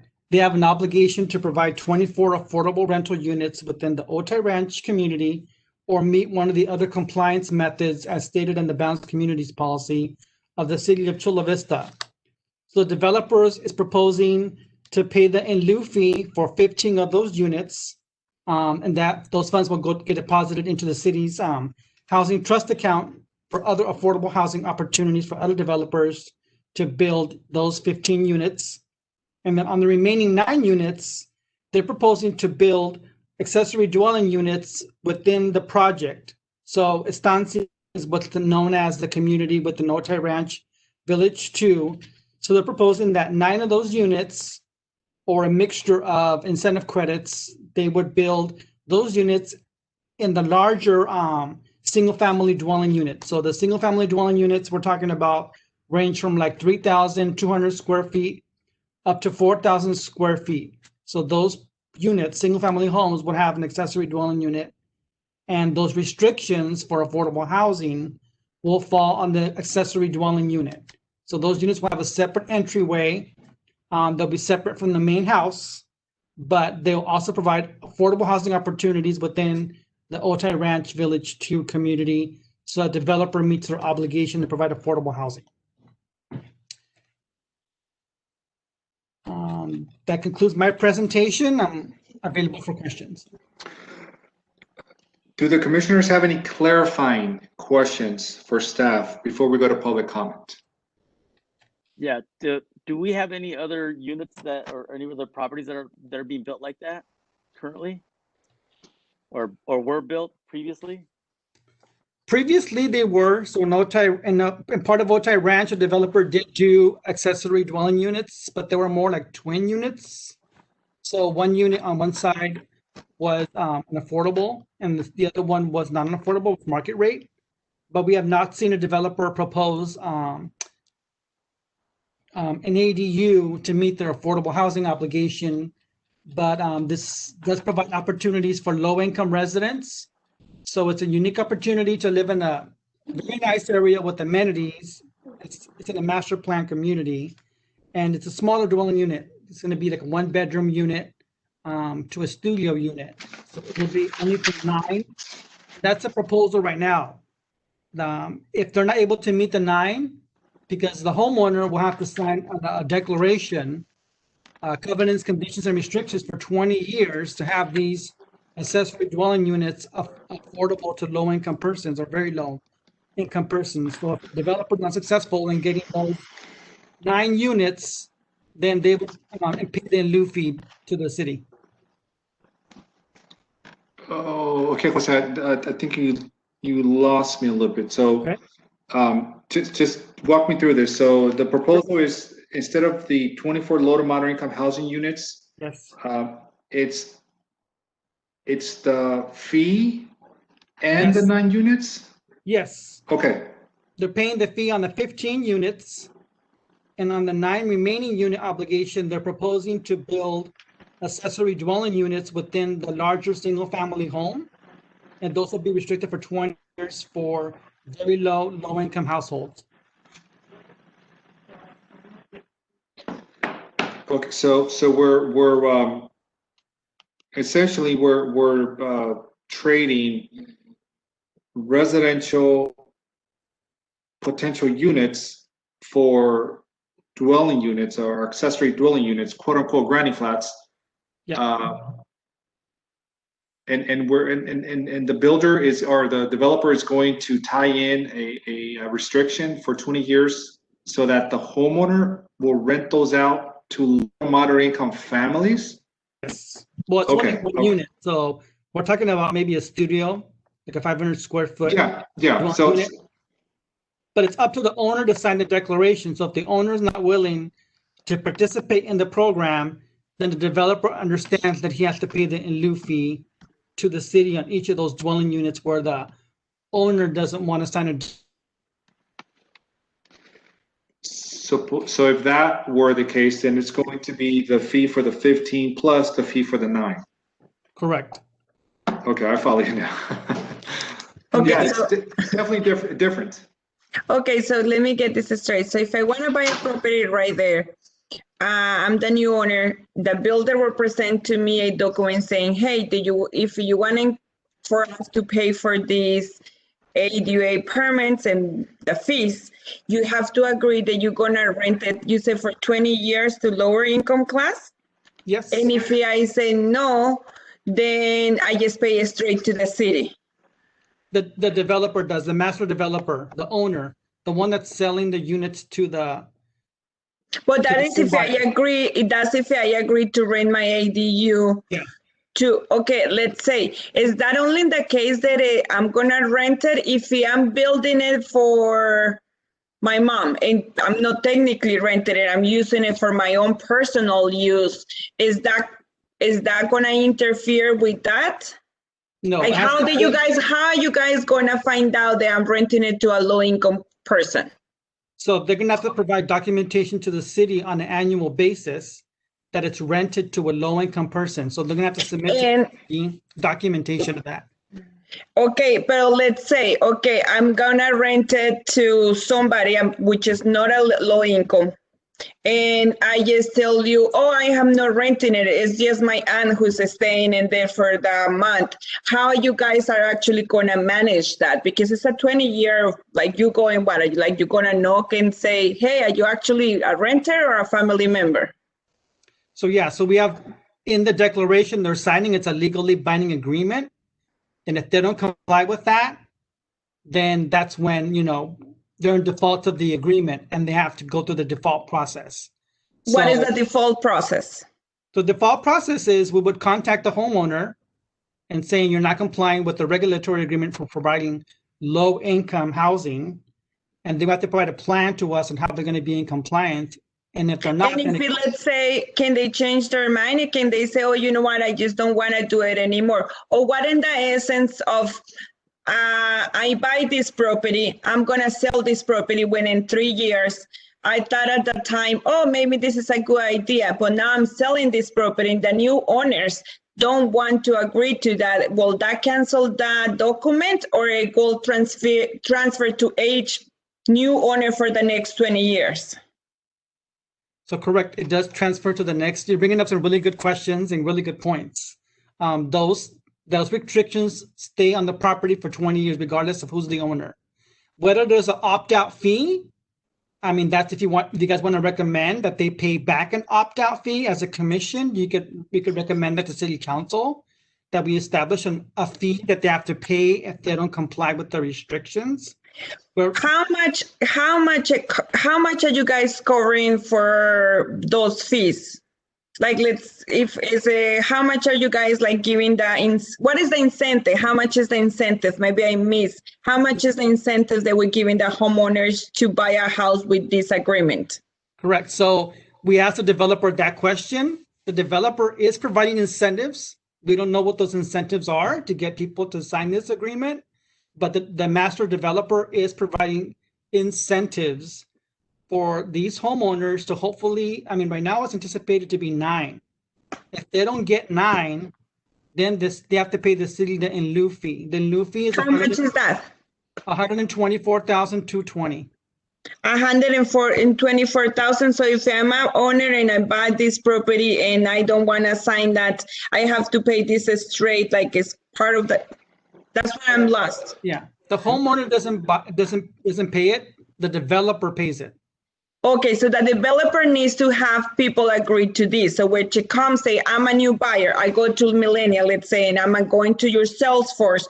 When I'm there to your with your salespeople, they're going to say, hey, if you buy this property, we may give you new floors. I don't know. We don't know what are the incentives that they're going to get. If people don't agree to nothing, the builder has to pay to the master builder the difference. How many people do they need to agree for them not to pay? Every single house, or they have a percentage? Well, right now, proposing 9 out of 37. 9 properties? 9 properties out of 37. 9 out of 37. Okay, and this is a non-cancelable. We can't cancel, like the owner cannot cancel. Correct. Okay, for us as the city, we look at it, okay, you guys are providing some low-income housing for our citizen. That's how we look at it as a commissioner. Yes. So when it comes to my first question, are you guys, who's gonna be in charge of actually checking that these people are agreeing to this? Because I tell you, people are sneaky, and now they may get those incentives, and then I want to know, like, okay, yes, we approve this, we get these incentives, but then you guys finish the project, and who's going to check with the city? Are we going to be restricted to go and check that these people actually are Or are you guys gonna have for the next 20 years checking on this? Who's gonna check on these people? So similar to all of our other affordable housing, we have over 2,000 units plus in the portfolio of affordable housing in Chula Vista. They submit, all the developers that have a restriction of affordable housing, even first-time home buyers that get assistance from the city, they have to turn in documentation on an annual basis that they're certifying that the property is rented out to a low-income person. Now, if they falsify the documents, they're not truthful, they're sending under penalty of perjury. Okay, now I got my answer. So they do have to rent it. It's not an if they want to rent it, is they're going to have it in their back of the yard and they have to rent it. They have to rent it. For the next 20 years, when I'm buying this property, so let's say now let's look at the sell point. So when I'm buying this property and say, hey, buy my house, I have an in the back ADU that actually gives you a little bit of income towards yourself, but you can only rent it to this bracket. Yes. Do we know, like, okay, so now I get it, because I was like, oh, okay, you buy the house and now who's gonna check in? And that's the sell point for the new owner, is I'm selling you a house that already comes with an income. Yep, correct. So we're thinking that the 9 people that we're talking about that are gonna sign their name to the agreement are going to be people that maybe they need that extra income to qualify for the loan. So maybe they're short to qualify for the loan. But that's the problem, because some of these people, they know technically they can use this income as a dwelling unit, because and to be able to use some of this rental income, it depends on the housing. How is the housing of the house? If the house is a single family home and you're just renting in the back an ADU, it's kind of difficult for a lender perspective to use that income for qualifying purpose. Well, we're going to have an agreement. So that's what the agreement's going to show that they're going to have. That's the agreement when they're buying the property. When they're selling the property, the new owner, technically, yes, you having an income, but it's not income that you can. I'm looking at the projects 5 years after you sell the property, like let's say people don't want to live anymore in the house, they get transferred, it's a military family now, they have to move. The new buyer is just gets the income. They don't really have an incentive to they cannot use that income to qualify. So it's going to be the same situation as when I sell it to you, right? So I'm a developer. I'm selling it to you, Ms. Hoyos. I have to make it incentives so great that you're going to put your name on the dotted line for a 20-year agreement. So guess what happens? When you go and sell it 3 years from now, I'm not going to be able to get full market price for my property because there's a restriction on it. So the same incentives you got to buy it from the first time it was sold as brand new property, when you sell it down the road for the next 20 years, the seller would have to provide some incentive again for somebody to buy the unit with these restrictions. But we don't know what are the incentives. So they can be cosmetic incentives that they just evaluate within time, or they can be some other type of incentives. That's right now we are on that gray area when it comes to those incentives. So it's a gray area. So it's kind of like when you sell a property with solar panels, right? I got a $40,000 loan to put a solar panel system in my property, and there's a loan on it. Nobody wants to assume that loan when you sell it. So then you have to, make some incentives to either reduce the purchase price when you go to sell it, or you have to provide some incentive in order for, the next person has to live with that loan down the road. So it's the same kind of concept where there's going to be an adjustment when it's sold today and when it's sold in the future for the next 20 years. There's going to have to be some incentive mechanism because the restriction is there. And you guys are building these units. When I buy the house and I sign that program, you guys already comes with my ADU in the back. Yep. Lonnie had a question. Delani, you want to clarify something? Yeah, so just hearing the discussion, Commissioner Hoyos, you're absolutely correct. This is a complicated process, and the relationship between ourselves and a homeowner can be a difficult one. As a city, to hold a single family homeowner accountable is way different from us as a city holding a major corporation who owns thousands of multifamily properties that's a whole different relationship than it would be with a homeowner. And there is potential for someone to come in here and say, yeah, I'm renting. Yeah, I'm renting to someone. And it's up to us as the city, how far do we want to hold a single family homeowner, Joe and Mary Smith, and their 2 kids accountable for holding on to this agreement. So it's a hefty agreement that you're having to sign on to. And so we're not quite sure if we're going to get all 9 units, because I don't know, if you think about it from your own perspective, whether or not you'd be willing to sign on the dotted line for something like this that obligates you for 20 years to do this. So, it's all strictly voluntary. And at the end of the day, we may get 0 ADU units out of this. We may get 1 out of it. We really don't know. This is really uncharted territory for us. What is the benefit for us as a city? Is just to have 9 ADU units to rent it to somebody in that. And do we have that criteria? So I know that you guys had that table for those apartments and those other units. Do they gonna have the same criteria that those apartments for the low income, like the income limit and the stuff like that? Yes. Absolutely. Okay. Absolutely. And so you asked, what is the benefit for us to getting these ADUs? Really, the only benefit for us is that we get an actual unit on the ground instead of taking $124,000 from a developer and trying to make that $124,000 into an actual unit on the ground. So that's really the only benefit for us. Otherwise, sometimes it may be too complicated. I'd rather take your money. And we have said that for the 15 units, we've said we'd rather have your money because we absolutely don't think that you can get because that money.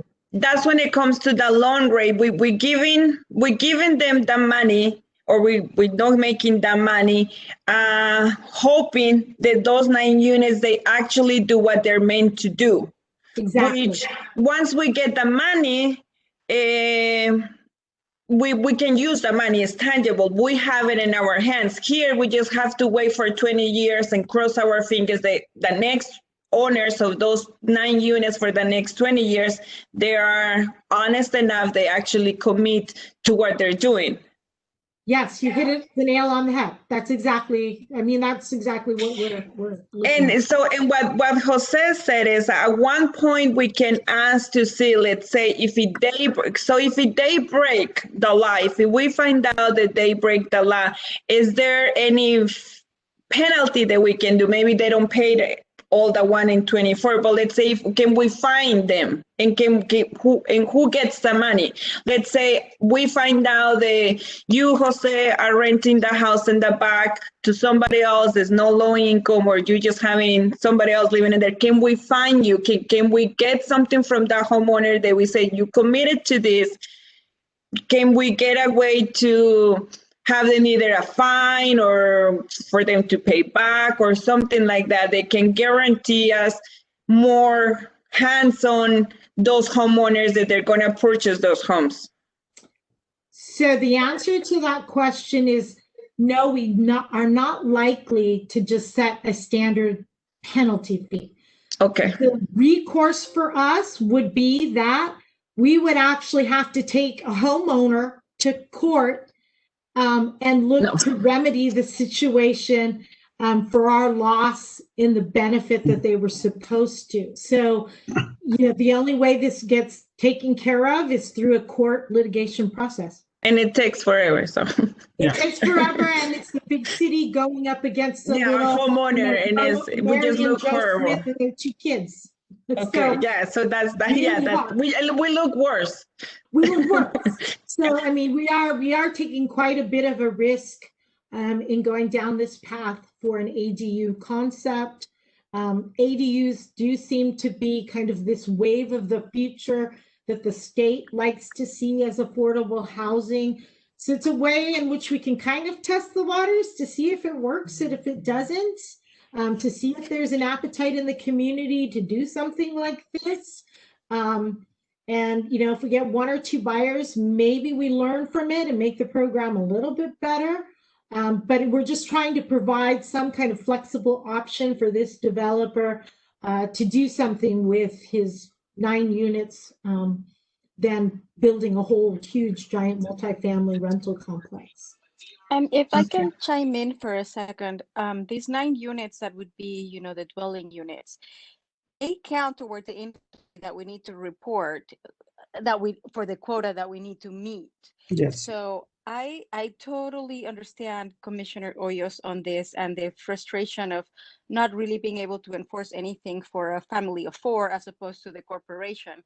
But I also think, and I was going to ask if you guys had seen a model that was successful like this type of models being successful somewhere else. But you sort of said that we were in uncharted territory, so we are kind of testing the water on it, and that's exciting, but it's also risky. But I also know that the developer, in this particular case, has worked with the city for a long time, and it's very reputable. I would like to see what staff can say about that and this new project, because I agree with you, Leilani, that this is something we can learn from moving forward to new ideas on how to increase our inventory. Yeah, so we did check with the developer. So they have done this, not in Chula Vista, but they've actually done this in Encinitas. So they have done it in Encinitas on bigger homes. So these are 3,200 to 4,000 square foot homes. So these are large homes. So we're not talking about, a 500, to $700,000 single family home. We're talking a house that's probably closer to the $1 million range. So these folks are very sophisticated. We think if they're going to sign an agreement for, this ADU and sign an agreement for 20 years, we know that they're getting full disclosure of what the requirements are. So I can see where maybe your first time home buyer, you're buying a tract home that's a smaller, maybe a 1,500 square foot home, and your first home, you're not sophisticated, you didn't know you were signing a 20-year covenant. But these homes at these price points, we're thinking that a developer can get a couple out of the 9, it's fine. But, the developer is the one that's proposing this. We're bringing it, before the commission and before city council. But for us, they're proposing 9. So whether they get 9 or not, we don't know. At this point in time, we're just presenting to you guys the proposal that the developer is telling us what they want to do in order to meet their inclusionary housing obligation, which is 24 units for this project. So they already made a good faith effort. They paid the 15 units, affordable unit undue fee. That's a start. For the 9 units, they say they're going to try. If they're successful on a couple, then that, they don't have to pay the fee on those couple units. But we're just proposing what they're telling us they want to do, and how they're going to roll that out is going to be on them. A quick question. So this is to meet that quota. Let's say if they don't convince nobody goes to it, how are they going to apply? Do they have a plan B to meet the quota? So what happens is they'll pay the in lieu fee to the city. Okay. Those in lieu fees, we put them back out for developers to build affordable housing. So when we'll do a proposal for developers saying, we got this in lieu fee, we need to produce 24 units, send us your proposals, and I'm pretty confident that we'll get developers to come with the proposal with us and getting money from sources, like you saw with the previous project, to get multiple sources, bonds, tax credits, and they'll subsidize those with those funds. They'll be able to subsidize 24 units, and those 24 units will be at even lower rents than what you're seeing in the previous project.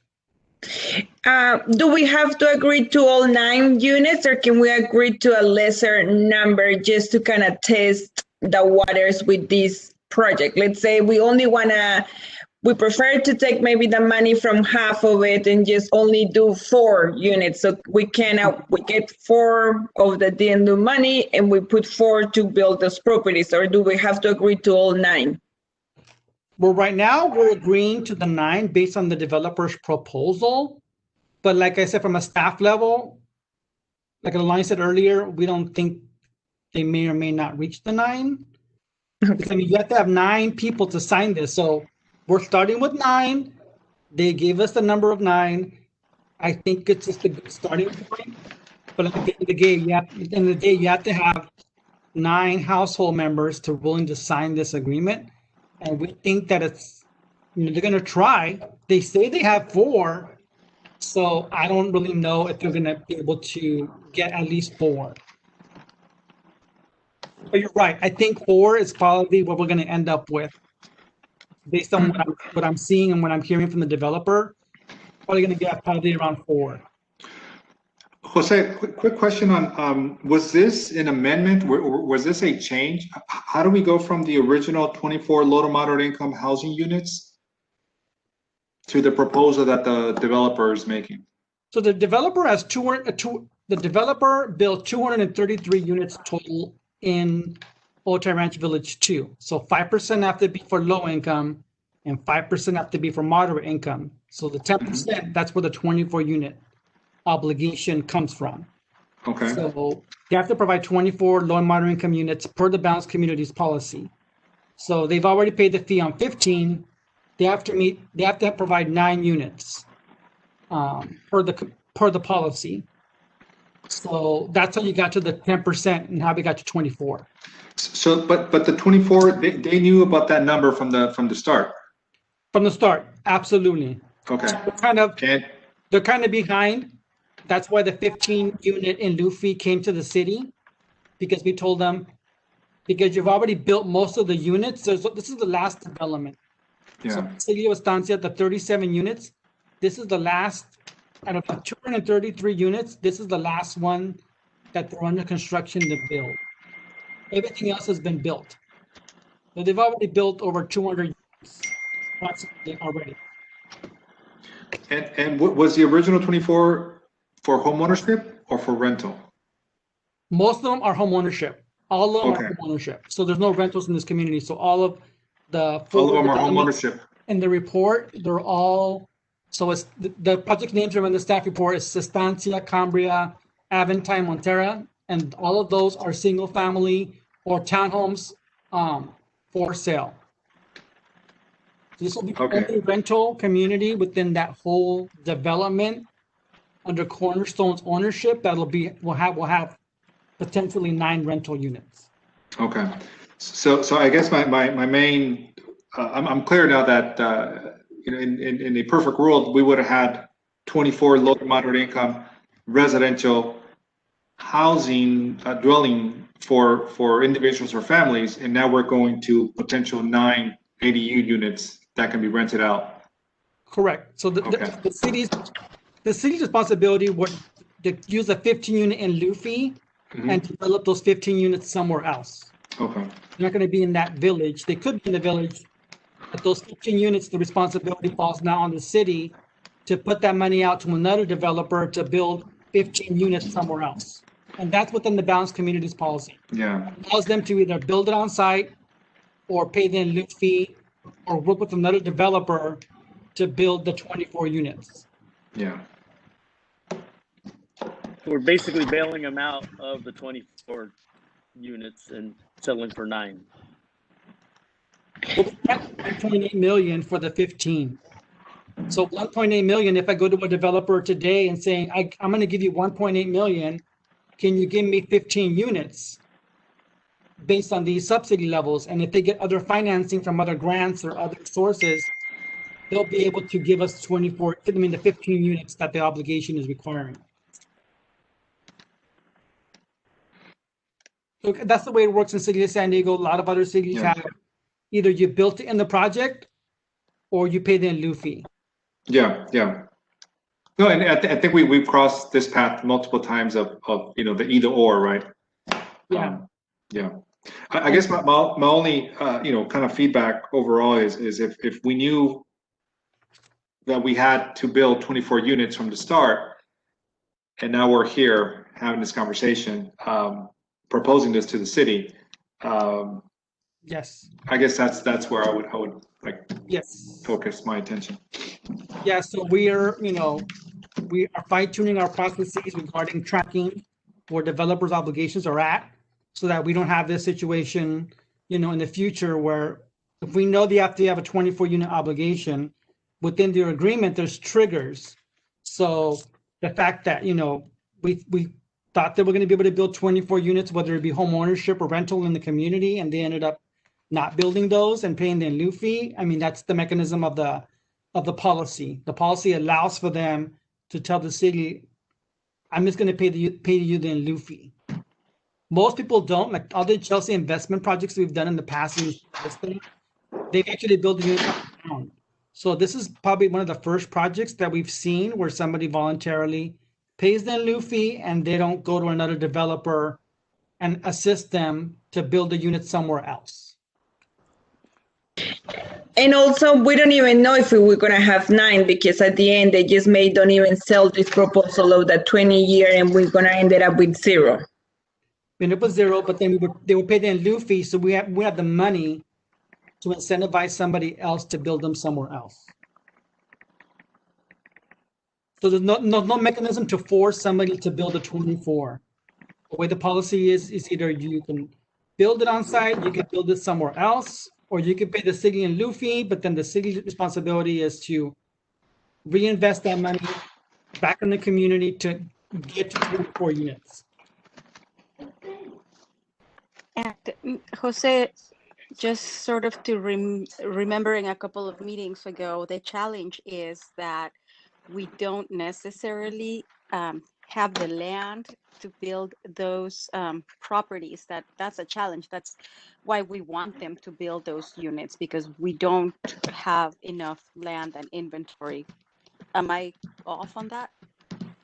Well, I mean, part of the housing element, we're also considering site inventory. So we're also evaluating sites that can accommodate housing. So the fact that we don't have land, I mean, in East Chula Vista, there is plenty of land to build these type of projects. It's just a matter of working with the right developer to see which parcel can accommodate 24 units or 15 units, depending on if they pay us the fee on the 9 units. So we're confident that somewhere in Chula Vista, we're going to see 24 affordable housing units in the future somewhere else, whether it's home ownership. We could also put that money back into home ownership subsidies and get a restriction for 30 years. So it's just a matter of how do we invest that money? Do we invest the money we have from them in a rental product or a home ownership? But we're confident that we'll be able to transfer that money into developing 24 units. Final say is with City Council, correct? This will go to the Planning Commission, but the final say goes to City Council. Is that correct? With our recommendation. Yeah, so this is already past Planning Commission. So it's the next step is City Council. So City Council will have to review our staff report and the agreements that we're taking forward to council that binds them to provide, well, they already paid the fee on the 15. So it's the 15 units that they paid the fee for. And then the 9 units is the agreements that the developer has to sign with the city, assuring us that we're going to get the 9 units. So they're also putting a bond to promise us to get the 9 units. So if we don't get the 9 units, we're getting our fee. So the developer is signing documents to that effect. So that's what we're taking to council on the 19th for council to consider their proposal, the 15 unit in lieu fee, the 9 unit ADUs, and their developer is sending agreements for all of that 24 unit obligation. What's the total on the in lieu fee that would go to the city? The total right now for the 15 units, it's about 1.8 million. 1.863,300.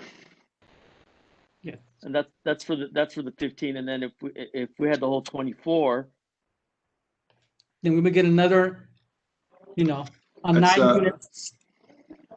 Slightly below 3 million, 2.9-ish, 2.981. Thanks, Sergio, for that. and can somebody build units with that kind of money? You can't, right? I mean, well, they're going to leverage tax credit bonds, like you said with the previous project. They're going to leverage all the other funding sources. So the city will put out a proposal to say, with these funds, would say we need 24 units. What can you give us as far as unit counts for these, 24 units? So then they'll be leveraging other funding sources to come up with the 24 units for us to sign an agreement with that developer restricting 24 units at these rent levels. Or it could be a for sale too. Habitat for Humanity, until Habitat for Humanity, guess what? With this either 1.8 million or 2.5 million, I'm going to buy you a parcel, and you're going to build, maybe 20 units of home ownership using Habitat for Humanity. That's also a possibility. But we don't know at this time because, we have to get proposals from developers on how they want to use these funds. I think the alternatives are promising, Jose, specifically Habitat for Humanity.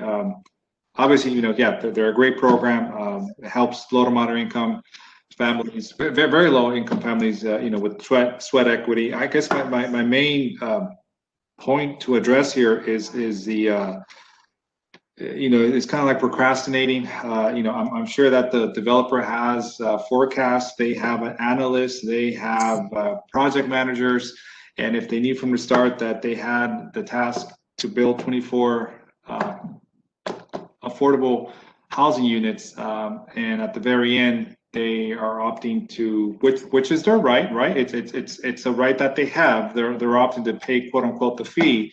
I think that's just something that needs just a little bit more attention. And granted, it's a right that they have, but the fact that they built 233, or that was the total amount of units they needed from the start, and now they're coming back. So what happens is they're Altai Village 2, the whole village falls under one agreement. So then all the other parties that develop, like Cornerstone, bought the properties from the owners of Otay Ranch Village 2. So then they're successors in interest. So the obligation passes off to them as well. So when you have a big agreement with trainers for different folks, that's where it gets kind of making sure that they're on top of it. So we kind of did that. We negotiated with them. You pay the fee for 15 units. You're too far along in your developments. If you want to build these 9, you can try to build these 9 with ADUs and sell them to low income. But the fact is that we forced them to say, hey, you have to pay us the fee on the 15 because you're too far along in your developments to even accommodate, 24 units in your developments. And the market's changed, the market's changed substantially in the last 6 months. No, right. And developers have also had their share of issues with material cost, labor costs, but they have no problem selling these guys. So so your point's well taken about how the developer early on should have known their obligation and should have been planning for it from some point in the development process. They should have told the city what their intent was to build them or pay them lieu fee. So we're getting some in lieu fees, which is always because we can have a better fee on what gets built. So do commissioners have any additional clarifying questions for staff before we go to public comment? This is Commissioner Cabral. I have 2. Okay. Have they at all set the AMI for these units? I mean, it only states very low and low income. Are we doing the 30-60 bracket? Are we doing the 40-70? What bracket are we looking at? They're proposing of doing the 50, which is the very low. So if you look at your previous packet for the previous item, we're looking at rents of 1,083. Okay. And then are these houses, these 9 particular units, are they zoned to put an ADU in the back? Are we? Yes, they're allowed to have an ADU, correct. They're allowed to have they're called casitas, but they're going to be, they're going to be used as ADUs. Okay. And then just to argue the other side of the coin, what if, these 9 units do take off? I mean, what if people decide that this is a really good deal for them? I just, I think it just opens it up for the other developers to say, hey, you know what, if they can do it, we can do it too. Yeah, I mean, if they're willing to get somebody to sign the declaration and the covenants and restrictions on the property, we get the units, we get the 9 units within a single family home, right? So this is going to be limited to single family dwelling units. You can't put these type of units on a condo or a townhome. It has to be like a single family home. So the fact that they're adding the ADUs to bigger dwelling units, like they're 3,000, like 200 to 4,000 square foot homes, that kind of it's a good model versus trying to add an ADU on a smaller, 1,500 square foot home with the ADU in the back. So these are kind of like larger homes on larger lot sizes, like they're like 10,000 plus lot sizes. Right. So, I mean, it's still it opens it up. I mean, you never know. These 9 people might take it right away. yeah, I mean, we're hoping that we get 9 units with the 20-year restriction within a very nice community, full of amenities. They're going to have the clubhouse and Master planned. Master plan community, and then they're surrounded by single family homes. But then there'll be rentals within them. So it's the first time doing this for us. We asked the cities, how are you doing it? And they're saying for their homes, the same situation is like they're $1 million plus homes, but they have an ADU as part of the home, right? They don't have any problems on their end, in those communities. First time in Chula Vista, we'll see how it goes, right? To see how this model is going to work. All right. It might be beneficial for those 9 families, and then other families might think twice about putting an ADU unit on their property. I think it's a great idea. Like, we should go forward. We should try. One quick question. So I know the last time, I think it was at the beginning of the year, we got a letter from Southwestern College stating that they needed housing. Yes. From these 9 units, is there any way that maybe we can also, not just to low-income families, but maybe just to put like also to students? Because Yes. some students may know some of them, they don't have any income. Parents are paying for it or something like that. But if it doesn't increase our students, like not just for the low income families, but maybe if you are a student, you don't want to live with your parents, you want to go to Southwestern, your parents live in Carlsbad. Can they add something that maybe that they don't have to be just restricted to low-income families, but maybe also the students? Because I feel that for some of these families that they're buying these units, if they can rent it to a student, it may be more appealing because it's just maybe 1 or 2 students in this IDU, and also it brings we can later on, if this works, we can also go back to Southwestern and say, you know what, we find maybe a way, because in reality, we don't really have a place for us to put our college students. But if this actually works, and instead of just focusing on the low income family, maybe to the students, to the college student, maybe like if you are a college student and you are in this criteria, can they add something like that, or it's just gonna be a strictly low-income families?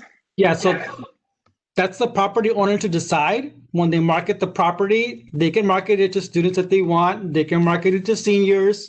They can't really discriminate because of fair housing laws. But I mean, how they determine who lives there, I mean, they can set their own criteria. And I mean, if it was me as a homeowner, I would try to get maybe a senior, maybe a student.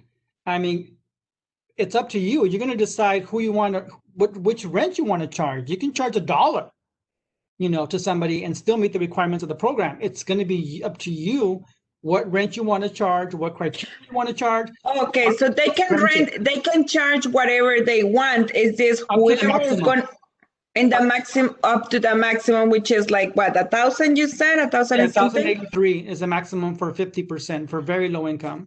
So they can set their own criteria. As long as they're renting it out to somebody that meets the income requirements, they can set the income. If they want to rent it to a student, they feel, that But I'm just saying it's because sometimes the students don't have any income. No, let's say you are a student at Southwestern College, you have zero income, then it comes to your parents. But where your parents are, if we get parents' taxes, well, sometimes their income, boom, you don't qualify for anymore. So that's why I was saying if we by in the future or something, we can look on that.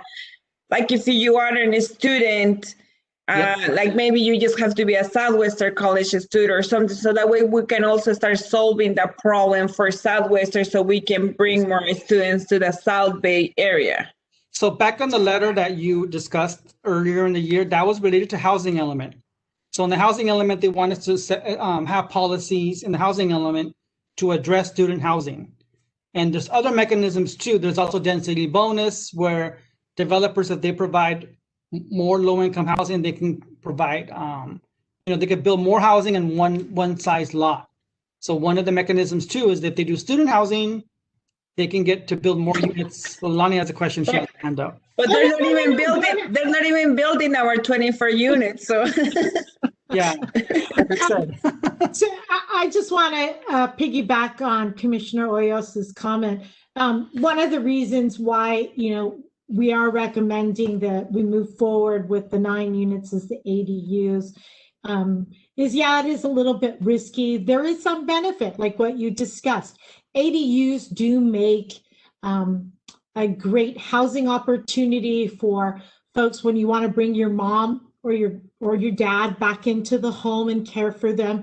Maybe you have little ones and you have someone who's on site who cares for your children and you want to offer them a live-in opportunity. Maybe you have a son or a daughter who's in school and you want to support them, or students at Southwestern College, or maybe our new college or university when it comes in. So there is a place for ADUs, and they could provide some beneficial opportunities for those out there who aren't making too much, but are single, and this might meet it. So that's one of the reasons why we would recommend doing this model and trying an ADU, because there's probably a group out there that could benefit greatly from having an ADU. One last question. Sorry, so many questions. The last question is, can they rent it to a family member? So let's say I'm going to rent the ADU unit to my mom, which technically she already lives in my house, but because she has her own Social Security income, I'm just going to say that she's just a regular tenant? Yes. Oh, because she technically already lives with me, so I can just say, oh yeah, I'm renting it to my mom, and just put it right there because she's individual, because let's say she has Social Security, so technically they can rent it to family members. Yeah, but they would need to have a lease. So they would have to enter into a lease with the family member for whatever rental unit that ends up being, but they would have to rent it to them and they have to be low income. Yeah, and the lease could be $1.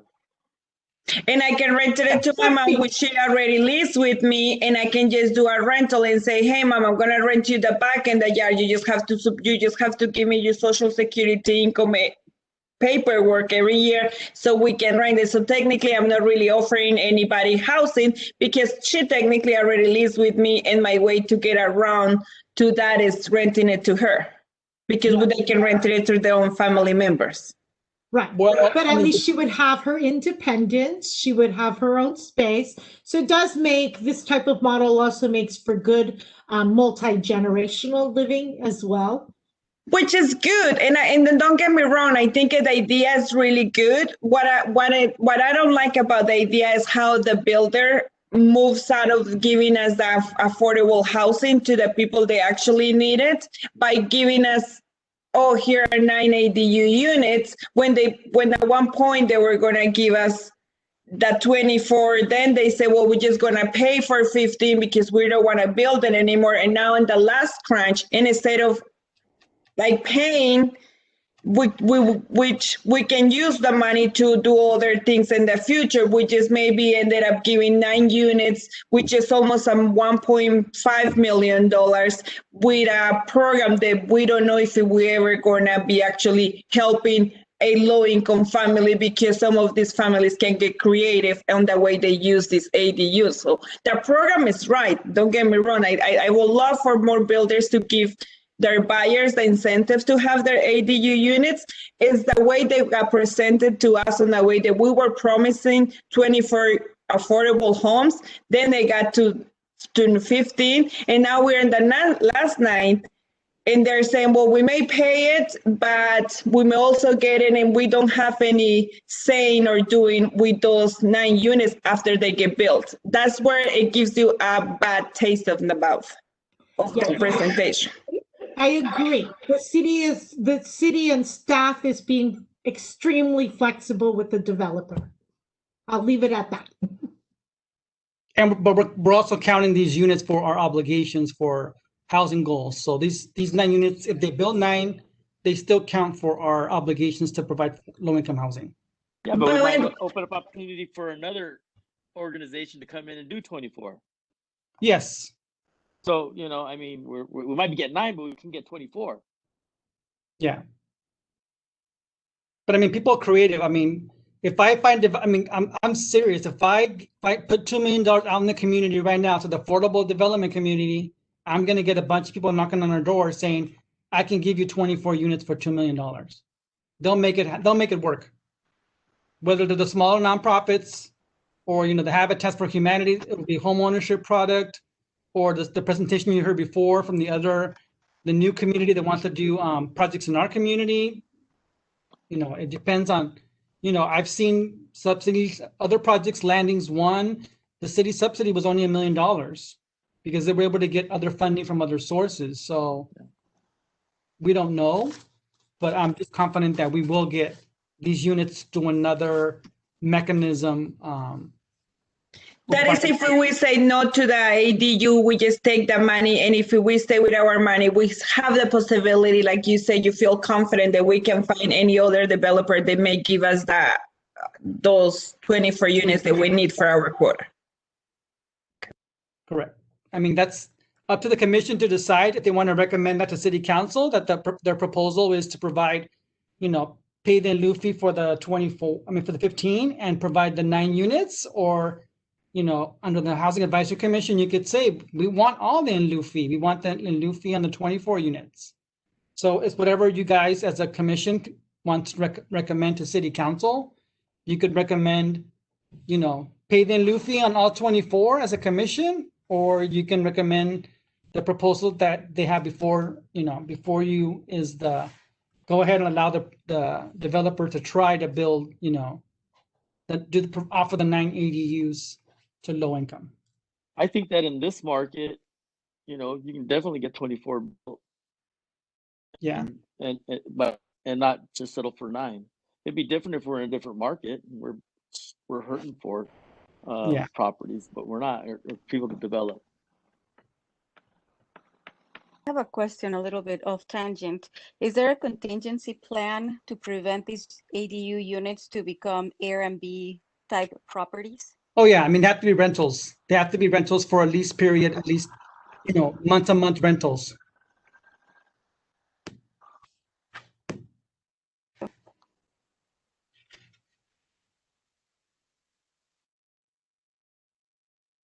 I can't hear Sergio. Do commissioners have additional clarifying questions or comments? Okay, I will now call for a 2-minute pause to allow the public to submit any final comments on the item before deliberation. Commissioners, as a reminder, please refresh the view on your screen to ensure new comments appear.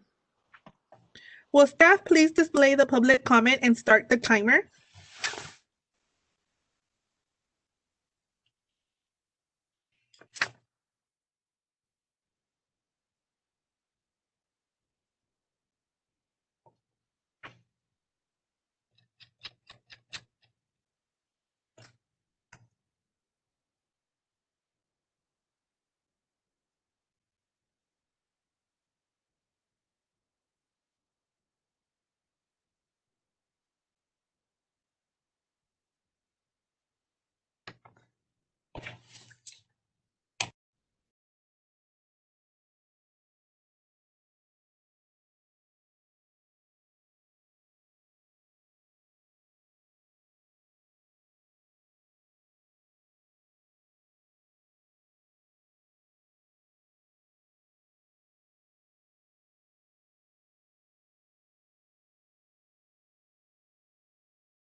The commenting period for this item is now closed.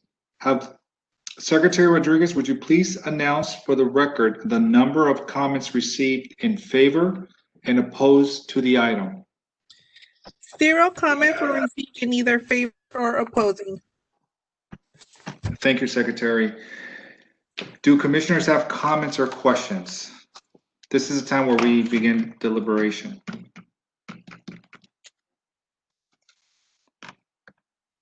I'm not very convinced with this proposition. I would actually move to request that they pay all in lieu fees and have us look at another organization like that for Humanity, create something that will include all 24 units of affordable housing in one place. That would be my suggestion. Excuse me, can you just please state your name for the record? This is Commissioner Bustamante. Well, thank you. Yeah, I'm in agreement. This is Commissioner.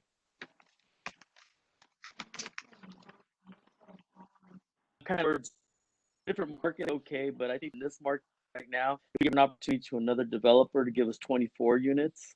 I think that's better, and we're kind of just moving in a direction that we need to move anyways. I get it. We got to get these units built, but I'm sure we can find somebody. And even if it was in the east side, you said there's plenty of land out over there where they can build, correct? Jose, we don't hear you, Jose. We're not the owners of the land. We'll do our best efforts. But there's plenty of land. I mean, there's land, yes. Yeah. So yeah, so that's just my opinion. Yeah, I will agree with Commissioner Main and Commissioner Bustamante. I feel right now there is too many leeway on the way that the homeowners are going to be able to rent these properties, and I don't feel sometimes it actually will benefit a low-income family in the long run. It's too big of a law for us to enforce and for us to actually see that 9 properties go to low-income families.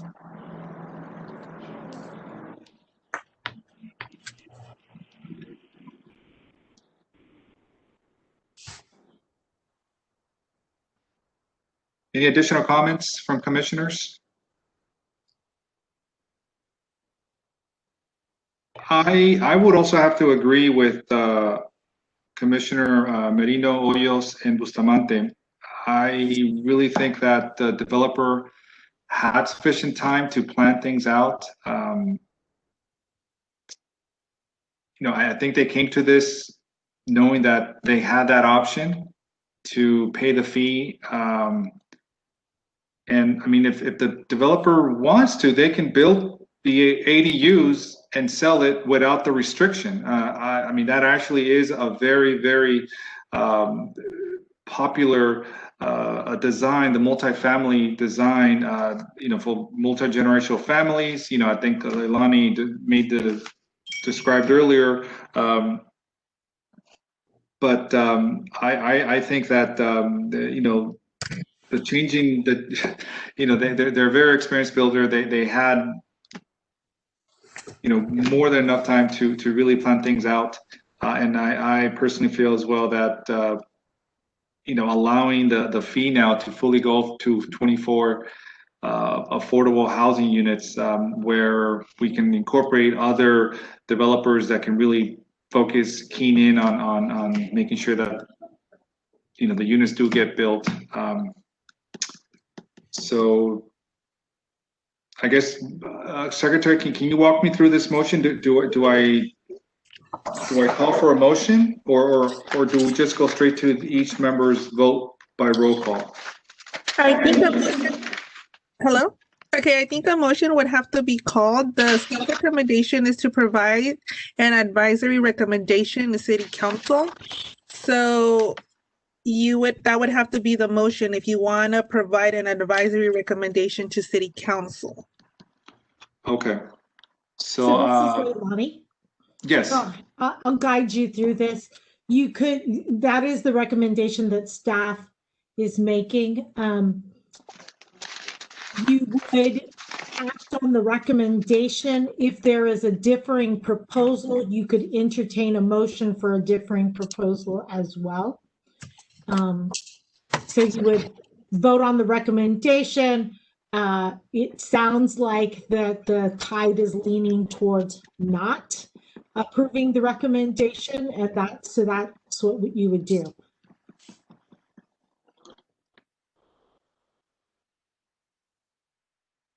Okay, Leilani, so someone would have to motion yes or no. They would have to motion yes or no on item number 8. Yeah, so what I would probably do is I would probably have bring the motion forward and then call a vote on it. Yeah, so the motion would be, do you recommend this to city council? And then the vote would be either yes or no if you want to recommend them.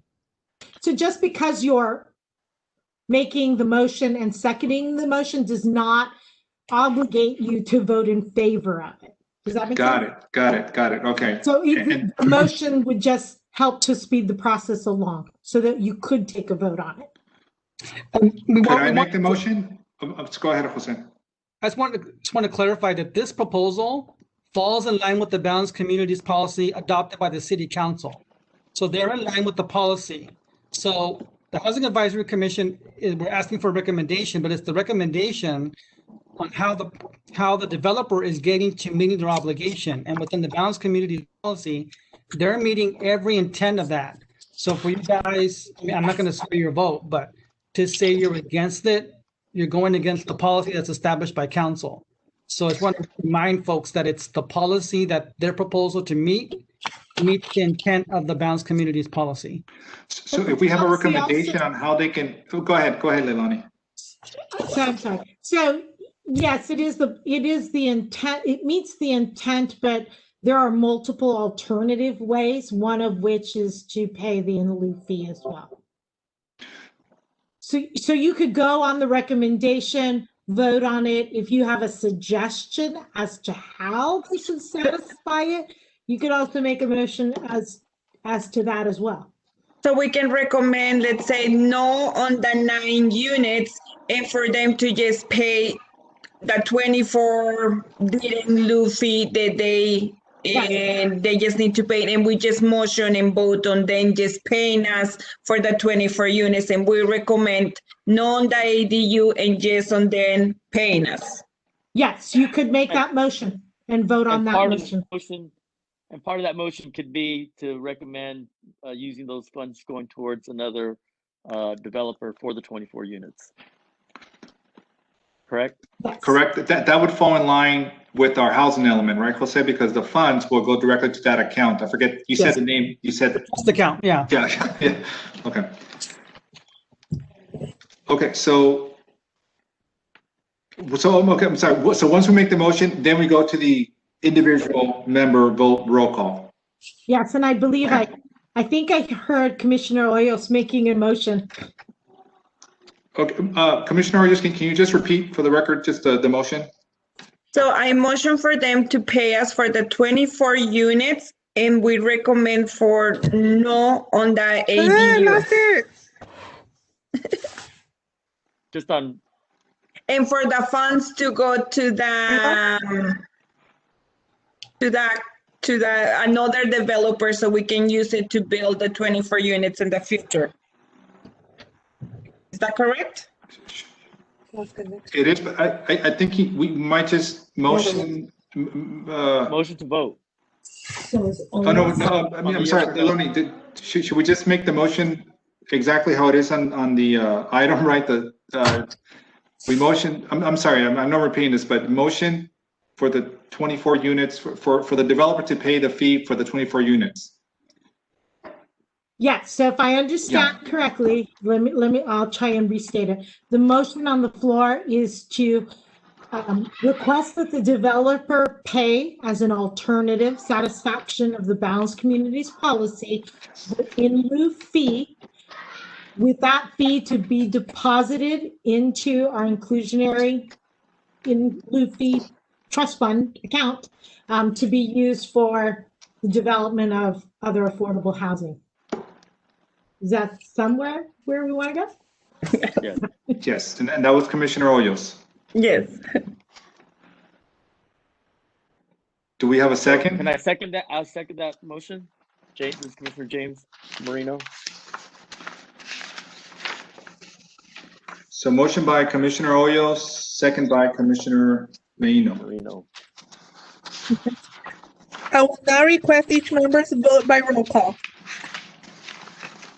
Commissioner Bustamante? So I want to say yes, right? If I support that motion as stated by Commissioner Hoyos, correct? Correct. Yes, I vote yes on that motion. Commissioner Cabral?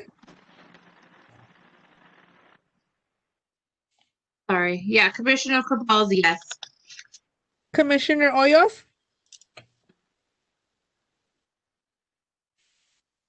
Yes. Commissioner Lizama? Yes, please. Yes. Commissioner Menino? Yes. And Chair Quero? Yes.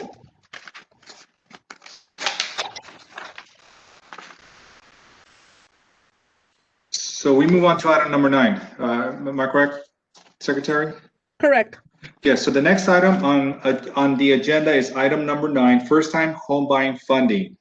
Does staff have a presentation? Staff doesn't have a presentation, but I'll give a quick overview of the first-time home buyer program. So the city of Chula Vista has an active first-time home buyer program since about 2007. So it's been a very successful program, very popular program. But in the last few months, we've been getting a lot of requests for this funding and from Chula Vista residents or people that want to buy in Chula Vista saying, what happened to your first-time home buyer program? Why isn't it active? So we started looking at our balances of all of our programs. So recently, we've been getting a lot of loan payoffs. So a lot of borrowers that have first-time home buyer loans have been paying the city back their funds. So those funds have been going back in the trust account, and we've been accumulating funding. So based on our current analysis of how much we have approximately to lend out again, is we're allocating about $1 million. We're asking for a recommendation from the Housing Advisory Commission for us to allocate $1 million for a home buyer assistance program using the 3 funding sources we have that are generating loan repayment. So that's the Home Investment Partnership Act. Those are HUD funds. Cal Home funds, we applied for a grant for $1 million a few years ago. Those funds, we're getting loan repayments from those loan funds. And then the Balanced Communities policy from previous and lieu fees from a while back that were deposited into that account. So to total, we have about $1 million. So when your agenda packet, we provided a sample eligibility criteria that we have and how much we lend out. So right now we're anticipating lending out approximately $70,000 to each eligible home buyer that's low income. The requirements of them is they have to buy, they have to be their principal place of residence, so they have to live there. They have to be eligible U.S. citizen or eligible immigrant to have eligible immigration status to, purchase a home.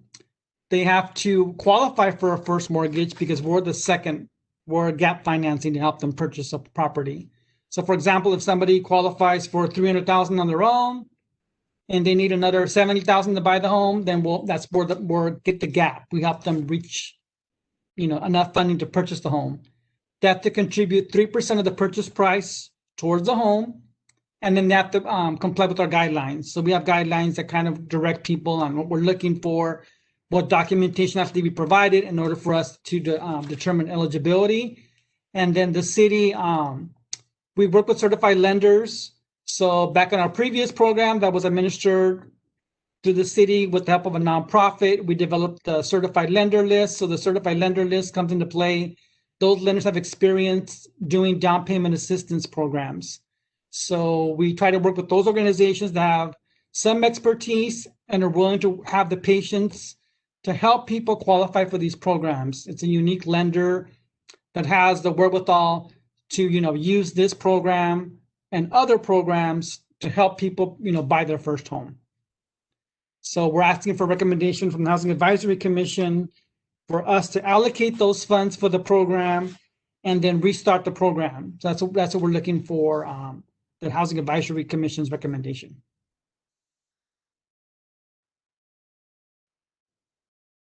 Thank you, Jose. Do the commissioners have any clarifying questions for staff before we go to public comment? All I'm going to say is that this is long overdue, and I vote yes, yes, yes. Yes. I just have a comment. I think that it's always been a very good program. I think a lot of people benefit from it. Unfortunately, it's only dollars, which we have,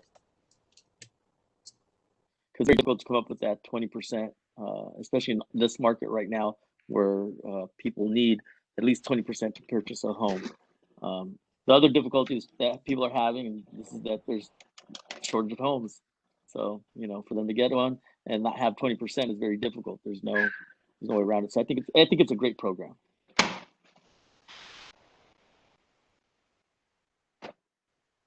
Jose, quick question. So assuming that it's a silent second mortgage, right? The borrowers do not have to pay the money back until they sell, they refinance, or after 30 years. Does the amount accrue interest, or will the amount accrue interest during the silent period? Yes, so we're looking at an interest rate, simple interest, anywhere from 2 to 3%. Right now people are getting mortgages like in the 2% range. So when we set our interest rate for our second loan, we want it to be what the industry standards are. But typically it's been 3%.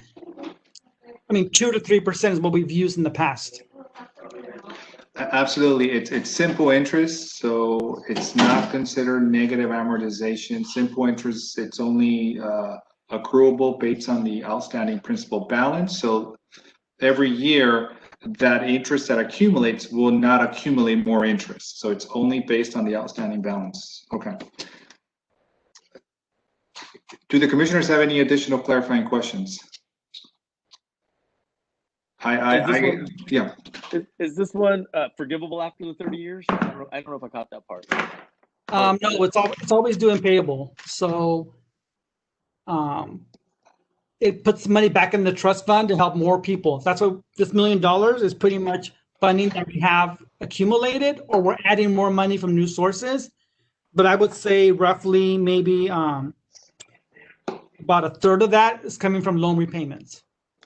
People have already repaid us in the last maybe 2 years. So I'm getting calls almost, on a weekly basis. I want to pay off my loan, or I want to, subordinate, which means they want to refinance. So we're missing a lot of activity on home buyers. People just want to sell their home. Pretty much we're at the top of the market. They want to sell their home, get their equity, and then do whatever they want with the money, or rent from somewhere else. But we were there. The fund was there to buy their first home and invest in that property and be, a member of the community. And, in Chula Vista, based on the portfolio, we got very few people, default on our program. Almost like 0% default rate. That's great. How soon would this be available to the public? Assuming, we vote yes today, how soon would that be out and about? So we are anticipating maybe a few months, maybe 2 months, as fast as we can get the program out. So once council approves the program, we finalize the guidelines, and then we try to work with the partner. So we always try to select a nonprofit partner or another partner to help us administer the program. So we're looking at a few agencies right now. We haven't made a decision yet, but the first step we wanted to take was, let's get city council to approve the money, and then start designing a program, and then getting the funds out the door. But the first step is we have to get the funding approved. Thank you. Can we already motion to vote on this? Oh, no. So any more clarifying questions? We have to go to public comments real quick. I forgot about that. Okay, so we'll now call for a 2-minute pause to allow the public to submit any final comments on the item before the commission deliberation. Commissioners, as a reminder, please refresh the view on your screen to ensure new comments appear. Will staff please display the public comment and start the timer?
The commenting period for this item is now closed. Have the commissioners had enough time to read the submitted comments? Secretary Rodriguez, would you please announce for the record the number of comments received in favor or opposed to item number 9? 0 comments were received in either favor or opposing this item. Thank you. Do any commissioners have comments or questions?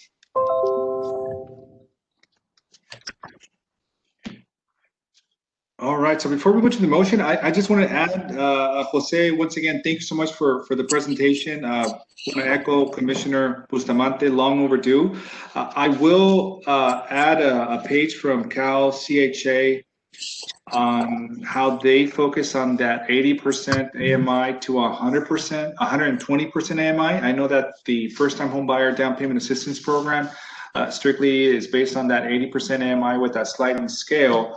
But if there was a way, and I know the funding behind it focuses on that 80%, but if there was a way to maybe have like a lower amount, maybe, but for that 80% AMI to 120% AMI category, through the design phase, maybe that could be addressed, or they can maybe touch on that.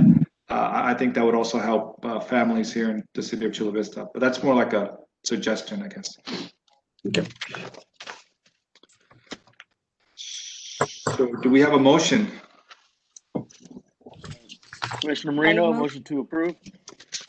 I seconded Commissioner Bustamante. Fantastic. So motion by Commissioner Moreno, second by Commissioner Bustamante. Okay, I will now request each member's vote by roll call. Commissioner Bustamante? I vote yes. I vote yes. Commissioner Cabral?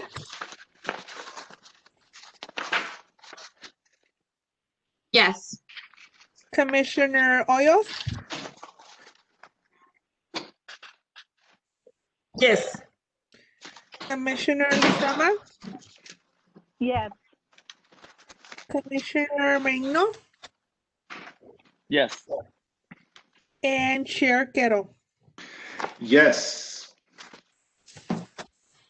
So item number 9 is unanimously passed.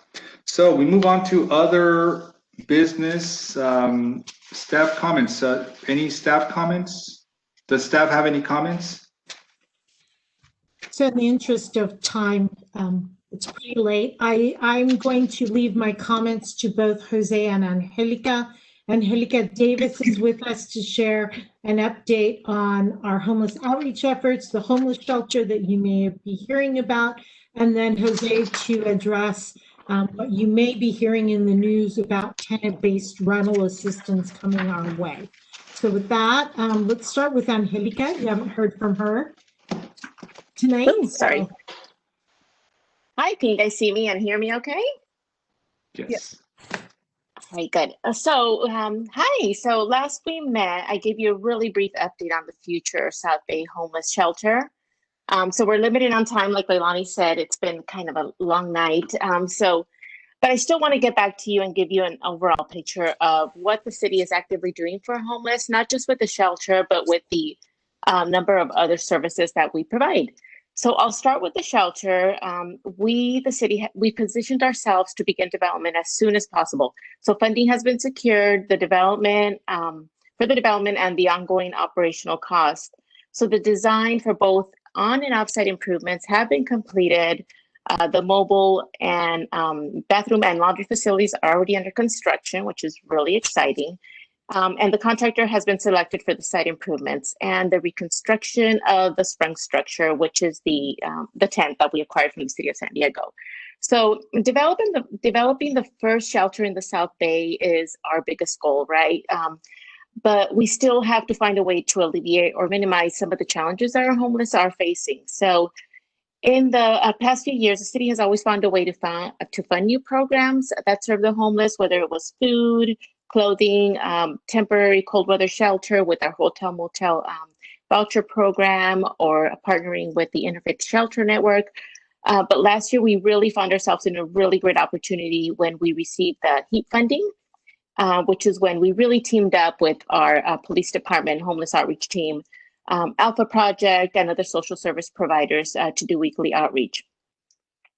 So despite COVID, we really found a way to continue outreach and really work individually with each of the homeless persons that were out there, with the goal, obviously, of connecting them with the services they needed to make that next step into more stable housing. With an assigned county social worker and a PERT clinician, they were able to make those connections, whether it was detox facilities, public benefits, temporary housing, or reconnecting with the family, or sending I won't go into detail, but really like sending people back to their family out of town, which we hadn't experienced just recently, which was amazing. So sometimes it's as easy and as simple as getting their ID to move on and be able to get their service, their public benefits. So as we see it, it's a mobile one-stop shop for our homeless. It's been successful, but we're looking forward to really having these services in a central environment like our shelter. So for now, we're moving forward fast and furious. Like I said, we have our funding, our design, we're ready to go. We're just tying up a few loose ends with the state. So hopefully by the time that we meet again, we'll be able to give you some more updates. But as for now, we're looking at February, March. But that's about it for now on the homeless front. So if any questions, I would be happy to answer.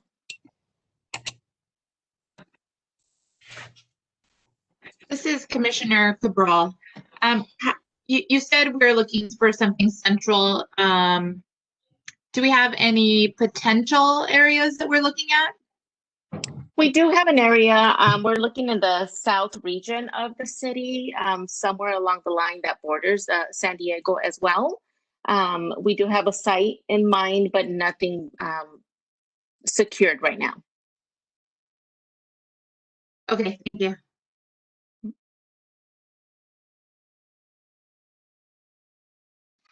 I'm just gonna, once again, congratulate you, Angelica and Jose, for the amazing work you guys do.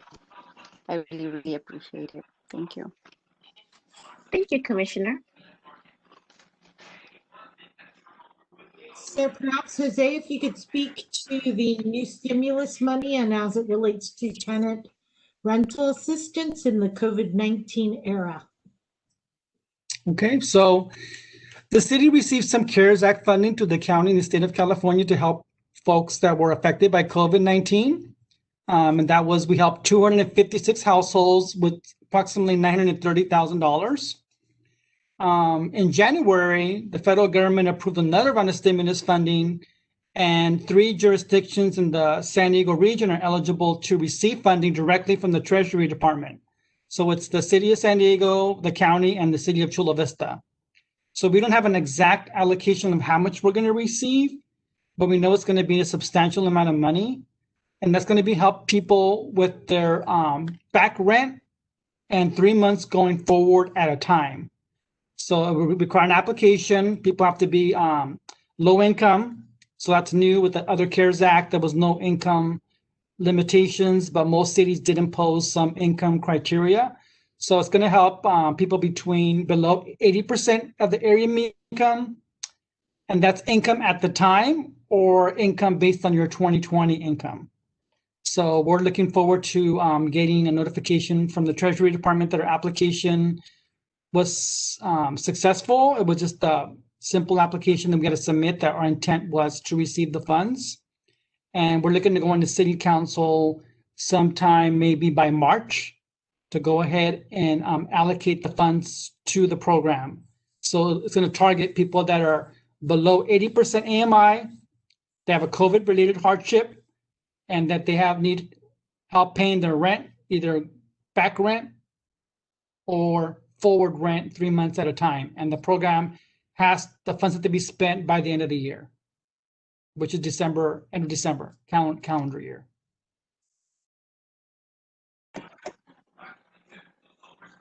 So if you have any questions, I'm open for questions, but we're looking forward to getting this funding directly to Chula Vista. We haven't received any direct stimulus funds from the federal government. They've all been like through other, the county or the state that shared some of their stimulus funds with the city.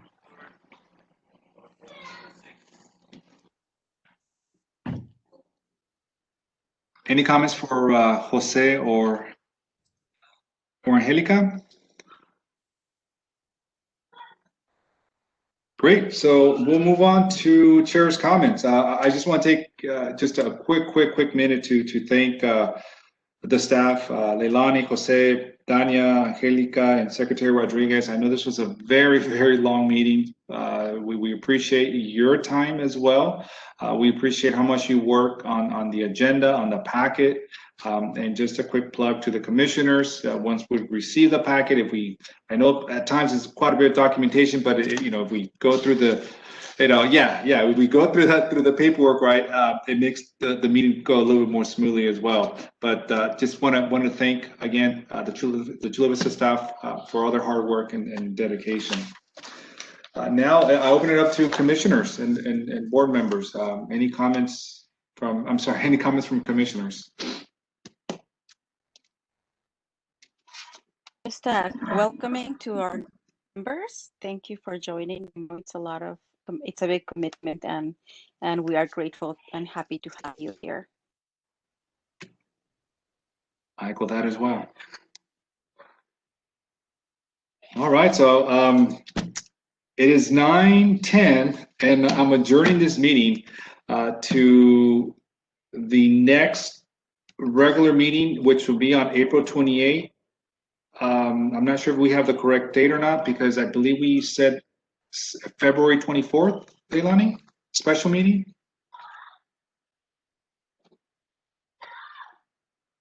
Yes, that's correct. We are shooting for a special meeting of February 24th. I believe I sent an Outlook invitation to that effect. We're adjourning to the next regular because we have not yet confirmed the February date. So let's go ahead and adjourn to the regular meeting. So we're adjourning to the next regular meeting for the Housing Advisory Commission on April the 28th. Does that sound about right? Yes. Okay. In the council chambers, or most likely through the virtual platform that we're in now. Sergio, can I just make one more comment, please? I'm sorry. Go ahead. Yeah. This is Commissioner Cabral. On the agenda that was sent out today, we did a correction on the date. It says January the 13th of 2020. If we could correct that to 2021. Just a small bookkeeping item. Duly noted. Commissioner Cabral. Okay. And that's it. Thank you for catching that, Commissioner Cabral. And we will also, and also thank you for bringing to our attention the visibility or the clarity of some of the attachments. We will resend out a packet that corrects the dates and gives you clear information and posts that as well. Thank you. Thank you. Good night, everyone. Good night. Everyone. Good night. Everyone, thank you again for your participation.